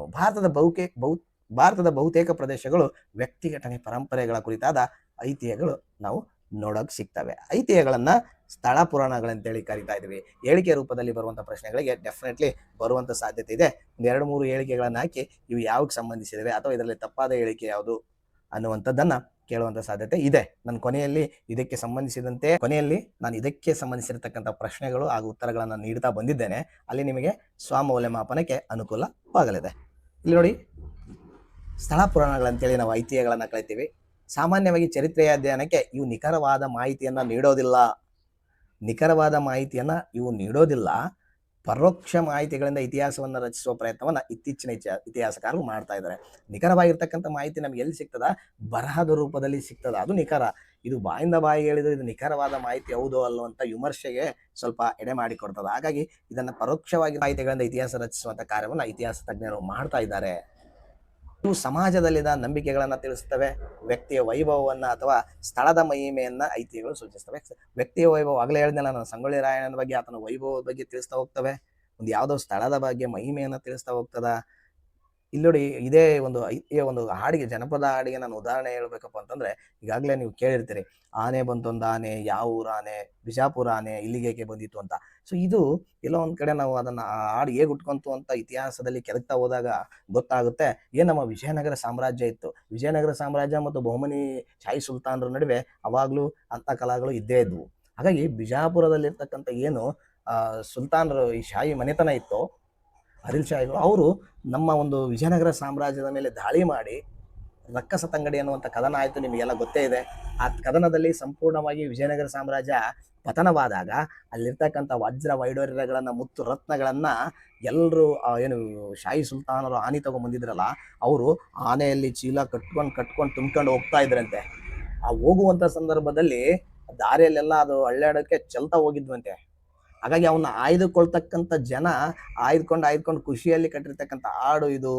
ಇಲ್ಲಿಗೆ ಬಂದಿತ್ತು, ದಾರಿ ತಪ್ಪಿ ಬಂದಿತ್ತು ಅಂತಕ್ಕಂಥದ್ದ ಒಂದು ಆನೆ ಬಂತೊಂದು ಆನೆ ಹಾಡನ್ನು ಕಟ್ಟಿದ್ರು ಅಂತ ನಮಗೆ ಇತಿಹಾಸದಲ್ಲಿ ಸಿಗ್ತಾ ಹೋಗ್ತದೆ. ಇವು ನಮಗೆ ಮೌಖಿಕ ಸಾಹಿತ್ಯದಲ್ಲಿ ಬಹಳ ಮುಖ್ಯವಾಗಿರ್ತಕ್ಕಂಥದ್ದು. ಈ ರೀತಿಯ ಅಂಶಗಳು ಇಲ್ಲಿ ನಮಗೆ ಸಿಗ್ತವೆ. ಆನಂತರ ನಾನು ಮುಂದುವರೆದ ಮೇನ್ 2ನೇ ಭಾಗದಲ್ಲಿ ನಾವು ಪುರಾತತ್ವ ಅಥವಾ ಪ್ರಾಕ್ತನ ಆಧಾರಗಳು, ಪ್ರಾಚೀನ ಮಾನವರು ನಿರ್ಮಿಸಿದ ಮತ್ತು ಬಳಸಿದ ಭೌತಿಕ ವಸ್ತುಗಳ ಅವಶೇಷಗಳೇ ಪುರಾತತ್ವ ಆಧಾರಗಳು. ಸೊ ನೆನಪಿರಲಿ, ಏನಂದ್ರೆ ಈಗೇನು ನಮ್ಮ ಪ್ರಾಚೀನ ಮಾನವರು ಏನು ಬದುಕಿದ್ರು, ಅವರುಗಳು ನಿರ್ಮಿಸಿರ್ತಕ್ಕಂಥ ಹಾಗೂ ಬಳಸಿರುವಂಥ ಭೌತಿಕ ಅವಶೇಷಗಳು ಅಳಿದುಳಿದವು ಕೆಲವೊಂದು ಇದಾವು, ಅವೆಗಳಿಗೆ ನಾವು ಪುರಾತನ ಆಧಾರಗಳು ಅಂತೇಳಿ ಕರಿತಾ ಹೋಗ್ತೀವಿ. ಪುರಾತತ್ವ ಆಧಾರಗಳ ವ್ಯಾಪ್ತಿಗೆ ಏನೇನೆಲ್ಲ ಬರ್ತವೆ ನೋಡಿಲಿ. ಮಡಿಕೆ ಚೂರುಗಳು ನಾವು ಉತ್ಖನನ ಮಾಡೋದಾಗೆ ಸಿಗ್ತಾ ಹೋಗ್ತವೆ, ಅವುಗಳು ಮತ್ತು ನಾಣ್ಯಗಳು, ಶಾಸನಗಳು, ಸ್ಮಾರಕಗಳು, ಇವೆಲ್ಲವೂ ಪುರಾತನ ಆಧಾರದಲ್ಲಿ ಬರ್ತವೆ. ಅದರ ಜೊತೆಗೆ ಇತರೆ ಅವಶೇಷಗಳು ಅಳಿದುಳಿದಿರ್ತಾವಲ್ಲ, ಅವೆಲ್ಲವನ್ನು ನಾವು ಏನಂತ ಕರಿತೀವಿ, ಪುರಾತತ್ವ ಆಧಾರಗಳು. ವೆರಿ ಇಂಪಾರ್ಟೆಂಟ್ ಆಗಿರ್ತಕ್ಕಂಥ ಶಾಸನಗಳ ಬಗ್ಗೆ ನಾವು ಒಂದು ಸ್ವಲ್ಪ ಕ್ವಿಕ್ ಆಗಿ ನೋಡ್ಬಿಡೋಣ. ಶಾಸನಗಳ ಬಗ್ಗೆ ತುಂಬಾ ಪ್ರಶ್ನೆಗಳು ಬಂದಿವೆ, ನಾನು ಹೇಳ್ತಾ ಹೋಗ್ತೀನಿ ಇಲ್ಲಿ, ಅಷ್ಟೊಂದು ನೆಗ್ಲೆಕ್ಟ್ ಮಾಡೋ ಆಗಿಲ್ಲ ಇದನ್ನ. ಶಾಸನಗಳು ಆಯಾ ಕಾಲದ ಜೀವಂತ ಸಾಕ್ಷಿಗಳು. ಅವು ಅಂದಿನ ಧರ್ಮ, ಸಂಸ್ಕೃತಿ, ಆರ್ಥಿಕ, ಆಡಳಿತ ಇನ್ನಿತರ ಅಂಶಗಳ ಬಗ್ಗೆ ನಮಗೆ ಮಾಹಿತಿಯನ್ನು ಒದಗಿಸ್ತಾ ಹೋಗ್ತವೆ. ನಮ್ಮ ದೇಶದಲ್ಲಿ ದೊರೆತಿರುವಂಥ ಅತ್ಯಂತ ಪುರಾತನ ಶಾಸನ ಯಾರು ಅಥವಾ ಯಾವುದು ಅಂತಾನು ಕೇಳ್ತಕ್ಕಂಥ ಒಂದು ಪ್ರಶ್ನೆ ಬರುವಂಥ ಸಾಧ್ಯತೆಗಳು ಇವೆ. ಹಾಗಾಗಿ ನಮ್ಮ ದೇಶದಲ್ಲಿಯೇ ದೊರೆತಿರ್ತಕ್ಕಂಥ ಅತ್ಯಂತ ಪ್ರಾಚೀನ ಶಾಸನ ಯಾರು ಅನ್ನೋದಾದ್ರೆ, ಏನು ಮೌರ್ಯ ಸಾಮ್ರಾಜ್ಯದ ಪ್ರಸಿದ್ಧ ದೊರೆ ಅಶೋಕ ಮಹಾಶಯ ಬರ್ತಾನಲ್ಲ, ಅಶೋಕ ಚಕ್ರವರ್ತಿ, ಆತನ ಹೊರಡಿಸಿದ ಶಾಸನಗಳು ಅವೇ ನಮಗೆ ಪ್ರಾಚೀನ ಶಾಸನಗಳು ಅಂತ ಕರಿತಾ ಹೋಗ್ತೀವಿ. ಆತ ಭಾರತದ ಹಲವೆಡೆ ಆತನ ಶಾಸನಗಳು ನಮಗೆ ದೊರೆತಿವೆ. ಇವುಗಳು ಬಹುತೇಕವಾಗಿ ಬ್ರಾಹ್ಮಿ, ಖರೋಷ್ಠಿ ಲಿಪಿಗಳಲ್ಲಿ ಕಂಡುಬರ್ತವೆ ಹಾಗೂ ಪ್ರಾಕೃತ ಭಾಷೆಯಲ್ಲಿವೆ ಬಹಳ. ಅದರ ಜೊತೆಗೆ ಗ್ರೀಕ್ ಮತ್ತು ಅರೇಮಿಕ್ ಭಾಷೆಗಳಲ್ಲೂ ಕೂಡ ಅಶೋಕನ ಶಾಸನಗಳು ನಮಗೆ ದೊರೆತಿವೆ. ಹಾಗಾಗಿ ಇದು ಬಹಳ ಪ್ರಶ್ನೆ ಆಗಿದೆ ಒಂದ್ಸಾರಿ, ಏನಂತ, ಈ ಕೆಳಗಿನ ಯಾವ ಭಾಷೆಗಳಲ್ಲಿ ಅಶೋಕನ ಶಾಸನಗಳು ನಮಗೆ ಕಂಡು ಬರ್ತವೆ ಅಂತ. ಬ್ರಾಹ್ಮಿ, ಖರೋಷ್ಠಿ, ಗ್ರೀಕ್, ಅರೇಮಿಕ್ ಅಂತ ಅಲ್ಲೆಲ್ಲ ಕೊಟ್ಟು ಕೆಳಗಿನ ಆಯ್ಕೆ ಯಾವ್ಯಾವ ಅಂದಾಗ ಬಹಳ ಜನ ಬ್ರಾಹ್ಮಿ, ಖರೋಷ್ಠಿ ಲಿಪಿಗಳಲ್ಲೇ ಕಂಡು ಬರ್ತವೆ ಅಂತ ಹಾಕಿದ್ರು. ಆದ್ರೆ ಬ್ರಾಹ್ಮಿ, ಖರೋಷ್ಠಿ, ಗ್ರೀಕ್ ಮತ್ತು ಅರೇಮಿಕ್ 4 ಭಾಷೆಗಳಲ್ಲೂ ಆತನ ಅಂದ್ರೆ ಮೇಲಿನ ಎಲ್ಲಾ ಭಾಷೆಗಳಲ್ಲೂ ಕಂಡು ಬರ್ತಾವು. ಹಾಗಾಗಿ ನೀವು ಅದನ್ನ ಸ್ವಲ್ಪ ಗಮನವಿಟ್ಟು ನೋಡ್ಕೋಬೇಕು. ಈ ರೀತಿಯಾಗಿರ್ತಕ್ಕಂಥ ಸ್ವಲ್ಪ ಓರೆ ಹೆಚ್ಚಿ ನೋಡಿ ನಾವು ಅಧ್ಯಯನವನ್ನು TETಯಲ್ಲಿ ಮಾಡಬೇಕು. ಎಲ್ಲ ಕನ್ನಡ ಭಾಷೆಯಲ್ಲಿ ದೊರೆತಿರುವಂಥ ಅತ್ಯಂತ ಪ್ರಮುಖ ಹಾಗೂ ಮೊದಲ ಶಾಸನ ಯಾವುದು ಅಂದ್ರೆ ಅದು ಅಲ್ಮಿಡಿ ಶಾಸನ ಆಗುತ್ತೆ. ಇದು ಯಾರ ಕಾಲದ್ದು ಅನ್ನುವಂಥ ಪ್ರಶ್ನೆ ಬಂದಾಗ ಅದು ಕದಂಬರ ಕಾಲದ್ದು. ಇದು ಯಾವ ರಾಜನ ಹೊರಡಿಸಿದ್ದು ಅಂದ್ರೆ ಅದು ಕಾಕುತ್ಸವರ್ಮ ಕಾಲದಲ್ಲಿ ಹೊರಡಿಸಿರುವಂಥ ಅದು ಶಾಸನವಾಗಿದೆ. ಹಾಗಿದ್ದಾಗ ಈ ಶಾಸನದ ಬಗ್ಗೆ ಇನ್ನೂ ಏನೋ ಸ್ವಲ್ಪ ಹೆಚ್ಚಿನ ಮಾಹಿತಿಯನ್ನು ನೋಡೋದಾದ್ರೆ, ಇದು ಒಂದು ದಾನ ಶಾಸನವಾಗಿದೆ. ಇದು ಒಂದು ದಾನ ಶಾಸನವಾಗಿದೆ ಹಾಗೂ 16 ಸಾಲುಗಳಲ್ಲಿ ಕಂಡು ಬರ್ತದ. 15 ಸಾಲು ಅಡ್ಡ ಇದ್ರೆ 1 ಸಾಲು ಉದ್ದ ಇದೆ. ಬಹಳ ಇಂಪಾರ್ಟೆಂಟ್ ಆಗಿರ್ತಕ್ಕಂಥದ್ದು. ಇದು ದಾನ ಶಾಸನ ಅಂತ ಯಾಕೆ ಕರಿತೀವಿ ಅಂದ್ರೆ, ಇದರಲ್ಲಿ ಕೆಲವೊಂದು ಪ್ರದೇಶಗಳನ್ನ ದಾನವಾಗಿ ನೀಡಿದ್ದರ ಒಂದು ಪರಿಚಯವನ್ನು ಇದು ಕೊಡ್ತಾ ಹೋಗ್ತದೆ. ಹಾಗಾಗಿ ನಾವು ಶಾಸನಗಳಲ್ಲಿ ಪ್ರಕಾರಗಳಲ್ಲಿ ನೋಡ್ತೀವಿ ಅದನ್ನ. ಸೊ ಶಾಸನಗಳಲ್ಲಿ ವೀರಗಲ್ಲು ಶಾಸನ, ಮಾಸ್ತಿಗಲ್ಲು ಶಾಸನ, ದಾನ ಶಾಸನ, ಈ ರೀತಿಯ ವಿಧಗಳನ್ನು ನೋಡಿದಾಗ ಇದು ದಾನ ಶಾಸನ ವಿಧದಲ್ಲಿ ಬರುವಂತ ಶಾಸನವಾಗಿದೆ. ಪ್ರಮುಖವಾಗಿರ್ತಕ್ಕಂಥದ್ದು ಕದಂಬರ ಕಾಲದ್ದು ಕಾಕುತ್ಸವರ್ಮನ ಆಡಳಿತಾವಧಿಯಲ್ಲಿ ಇದು ಕೆತ್ತನೆ ಆಗಿರ್ತಕ್ಕಂಥದ್ದು, ನೆನಪಿರಲಿ. ಇದು ನಾನು ಕ್ರಿಯೇಟ್ ಮಾಡಿರ್ತಕ್ಕಂಥದ್ದು ಒಂದು ಪೇಜ್. ಇದು ಏನಂದ್ರೆ ಬಹಳ ಇಂಪಾರ್ಟೆಂಟ್. ಇದು ಈ ರೀತಿಯಾಗಿರ್ತಕ್ಕಂಥ ನಾವು ಕೀ ಪಾಯಿಂಟ್ಸ್ ಅನ್ನ ಮಾಡಬೇಕು ನಾವು ಓದುವಾಗ. ಏನಂದ್ರೆ ಇಲ್ಲಿ ನಾನು ಒಂದಿಷ್ಟು ಶಾಸನಗಳನ್ನ ಕೊಟ್ಟಿದ್ದೇನೆ ಹಾಗೂ ಅದಕ್ಕೆ ಸಂಬಂಧಿಸಿದ ಒಂದು ಇಂಪಾರ್ಟೆಂಟ್ ಆಗಿರ್ತಕ್ಕಂಥ ಅಂಶ ಕೊಟ್ಟಿದ್ದೇನೆ. ಪರೀಕ್ಷೆಯಲ್ಲಿ ಕೇಳಬಹುದಾದಂತ ಅಂಶನೇ ಇದಾಗಿದೆ. ಯಾಕಂದ್ರೆ ಶಾಸನದಲ್ಲಿರ್ತಕ್ಕಂಥ ಏನೋ ಒಂದು ಸಾಲು ಕೇಳಲ್ಲ, ಶಾಸನ ಮುಖ್ಯವಾಗಿ ಯಾವುದಕ್ಕೆ ಸಂಬಂಧಿಸಿದೆ ಅದರ ಬಗ್ಗೆ ಪ್ರಶ್ನೆಗಳು ಬರ್ತವೆ. ಹಾಗಾಗಿ ಏನಂದ್ರೆ ಇಲ್ಲಿ ನೋಡಿ, ಅಲ್ಮಿಡಿ ಶಾಸನ ಅಂದಾಗ ಅದು ಕನ್ನಡದ ಮೊಟ್ಟ ಮೊದಲ ಶಾಸನ, ಕದಂಬ ವಂಶದ್ದು. ಇದರ ಜೊತೆಗೆ ಒಂದು ನೆನಪಿರಲಿ, ಕಾಕುತ್ಸವರ್ಮನ ಕಾಲದ್ದು. ಇಷ್ಟು ನೆನಪಿದ್ರೆ ಆಲ್ಮಿಡಿ ಶಾಸನ ಬಗ್ಗೆ ನೀವು ಏನೇ ಪ್ರಶ್ನೆ ಬಂದರೂ ಉತ್ತರಿಸಲು ಸಮರ್ಥರಾಗ್ತಾರೆ. ಅದ ನಂತರ ಮಸ್ಕಿ ಶಾಸನ ಒಂದು ಬರ್ತದೆ. ಇದು ಅಶೋಕ ಮಹಾಶಯ ಹೊರಡಿಸಿರುವಂಥ ಶಾಸನ. ಇದರಲ್ಲಿ ಬಹಳ ಇಂಪಾರ್ಟೆಂಟ್ ಏನಂದ್ರೆ ದೇವನಾಂ ಪ್ರಿಯ ಪ್ರಿಯದರ್ಶಿ ಅಶೋಕ ಅನ್ನುವಂಥ ಉಲ್ಲೇಖ ಸಿಗ್ತದ. ಈ ಮೊದಲು ಸಿಕ್ಕಿರುವಂಥ ಅನೇಕ ಶಾಸನಗಳಲ್ಲಿ ನಮಗೆ ಪ್ರಿಯದರ್ಶಿ ಅಶೋಕ ಅಂತ ಕೆಲವೊಂದು ಶಾಸನದಲ್ಲಿದ್ರೆ, ದೇವನಾಂ ಪ್ರಿಯ ಅಶೋಕ ಅಂತ ಇತ್ತು, ಬರೀ ದೇವನಾಂ ಪ್ರಿಯ ಅಂತ ಇದ್ವು. ಈ ರೀತಿಯಾಗಿ ಅದರಲ್ಲಿ ಪೂರ್ಣವಾಗಿರ್ತಕ್ಕಂಥ ನಮಗೆ ಮಾಹಿತಿ ಲಭ್ಯವಾಗ್ತಾ ಇರಲಿಲ್ಲ. ಪ್ರಿಯದರ್ಶಿ ಬೇರೆ ಇರ್ಬೋದು, ದೇವನಾಂ ಪ್ರಿಯ ಬೇರೆ ಇರ್ಬೋದು, ಅಶೋಕನೇ ಬೇರೆ ಇರುವಂಥ ಚರ್ಚೆಗಳು ಇಲ್ಲಿ ನಡೀತಾ ಇದ್ವು. ಆದರೆ ಎಲ್ಲಿವರೆಗೂ ಅದಂದ್ರೆ ಈ ನಮ್ಮ ರಾಯಚೂರು ಜಿಲ್ಲೆ ಮಸ್ಕಿಯಲ್ಲಿ ಸಿಗ್ತಕ್ಕಂಥ ಈ ಶಾಸನ ಸಿಗುವವರೆಗೂ. ಈ ಶಾಸನದಲ್ಲಿ ಕ್ಲಿಯರ್ ಆಗಿ ಹೇಳ್ತಾ ಹೋಗಿದ್ದಾನೆ, ಆತ ದೇವನಾಂ ಪ್ರಿಯ ಪ್ರಿಯದರ್ಶಿ ಅಶೋಕ ಅನ್ನುವಂಥ ಪೂರ್ಣ ಹೆಸರು ಸಿಕ್ಕಾಗ ನಮಗೆ ಗೊತ್ತಾಯ್ತು ಈ ಮುಂಚೆ ಎಲ್ಲಾ ಹೆಸರುಗಳಿಂದ ಹೊರಡಿಸಿರುವಂತಹ ಶಾಸನಗಳು ಆ ಅಶೋಕನಿಗೆ ಸಂಬಂಧಿಸಿವೆ ಅಂತ. ಹಾಗಾಗಿ ಇದು ಇಂಪಾರ್ಟೆಂಟ್ ಆಗಿರ್ತಕ್ಕಂಥದ್ದು. ಅಲಹಾಬಾದ್ ಸ್ತಂಭ ಶಾಸನ, ಇದು ಸಮುದ್ರಗುಪ್ತನ ದಿಗ್ವಿಜಯಗಳನ್ನ ತಿಳಿಸ್ತಕ್ಕಂಥ ಶಾಸನ. ಇದನ್ನ ಹರಿಶೇಣ ಕೆತ್ತಿರಿಸಿರುವಂಥದ್ದು. ಆಮೇಲೆ ಐಹೊಳೆ ಶಾಸನ, ಇದು ರವಿಕೀರ್ತಿ ಕೆತ್ತಿದ್ದು. ಇದು ದಕ್ಷಿಣ ಪತೇಶ್ವರನಾಗಿರ್ತಕ್ಕಂಥ ಇಮ್ಮಡಿ ಪುಲಿಕೇಶಿ ಏನಿದ್ದಾನೆ, ಹರ್ಷವರ್ಧನನ ಸೋಲಿಸ್ತಾನಲ್ಲ ನರ್ಮದಾ ನದಿಯ ದಡದ ಮೇಲೆ, ಆ ಎಲ್ಲಾ ಅಂಶಗಳನ್ನ ಒಳಗೊಂಡಿರ್ತಕ್ಕಂಥದ್ದು ಈ ಐಹೊಳೆ ಶಾಸನದಲ್ಲಿ ಈತನ್ನ ಹೊಗಳಿ ಬರೆದಿರ್ತಕ್ಕಂಥದ್ದು ಯಾರು, ರವಿಕೀರ್ತಿ, ಇಮ್ಮಡಿ ಪುಲಿಕೇಶಿಗೆ ಸಂಬಂಧಿಸಿದ್ದು. ಆದಿಗುಂಪ ಶಾಸನ, ಇದನ್ನ ಬರೆದವರು ಯಾರು ಅಂತ ತುಂಬಾ ಸರಿ ಕೇಳಿದರೆ ಅದು ಖಾರವೇಲ. ಅದೇ ರೀತಿ ಉತ್ತರ ಮೆರೂರು ಶಾಸನ, ಇದು ಯಾರ ಕಾಲಕ್ಕೆ ಸಂಬಂಧಿಸಿದಂತನೂ ಪ್ರಶ್ನೆ ಬಂದಿದೆ. ಅದು ಚೋಳರ ಕಾಲಕ್ಕೆ. ಇದು ಯಾವುದಕ್ಕೆ ಸಂಬಂಧಿಸಿದೆ ಅಂದ್ರೆ ಚೋಳರ ಒಂದು ಆಡಳಿತಕ್ಕೆ ಸಂಬಂಧಿಸಿರುವಂತಹ ಶಾಸನ. ಇದು ನಿಮಗೆ ನೆನಪಿರ್ಲಿ, ತುಂಬಾ ಸಾರಿ SDFD ಅಲ್ಲಿ ಕೂಡ ಇದು ಪ್ರಶ್ನೆ ಆಗಿರ್ತಕ್ಕಂಥದ್ದು. ಚೋಳರ ಆಡಳಿತ ಒಂದು ರೀತಿ ಹೇಗಿತ್ತು ಅಂದ್ರೆ, ಈಗಿನ ಏನು ಪಂಚಾಯತಿ ನೋಡ್ತೀವಲ್ಲ, ಗ್ರಾಮ ಪಂಚಾಯತಿಗಳು, ಅದು ಆ ಸಿಸ್ಟಮ್ ಅವಾಗ್ಲೇನೆ ಚೋಳರು ಅಳವಡಿಸಿಕೊಂಡಿದ್ರು ಅನ್ನುವಂಥದ್ದು ನಮಗೆ ಮಾಹಿತಿ ಗೊತ್ತಾಗ್ತಾ ಹೋಗ್ತದೆ. ಅದು ಉತ್ತರ ಮೆರೂರು ಶಾಸನದಲ್ಲಿ ನಮಗೆ ಮಾಹಿತಿ ಸಿಗುವಂಥದ್ದು. ಹಾಗಾಗಿ ಈ ಎಲ್ಲ ಅಂಶಗಳು ನಿಮಗೆ ಬಹಳ ಇಂಪಾರ್ಟೆಂಟ್. ಈ ರೀತಿ ಕೀ ಪಾಯಿಂಟ್ಸ್ ಅನ್ನು ಮಾಡ್ಕೊಂಡು ಹೋದ್ರಿ. ಅದಾದ್ಮೇಲೆ ನಾಣ್ಯಗಳ ಬಗ್ಗೆ ಯಾವ ರೀತಿ ಎಲ್ಲ ಪ್ರಶ್ನೆಗಳು ಬರ್ಬೋದು.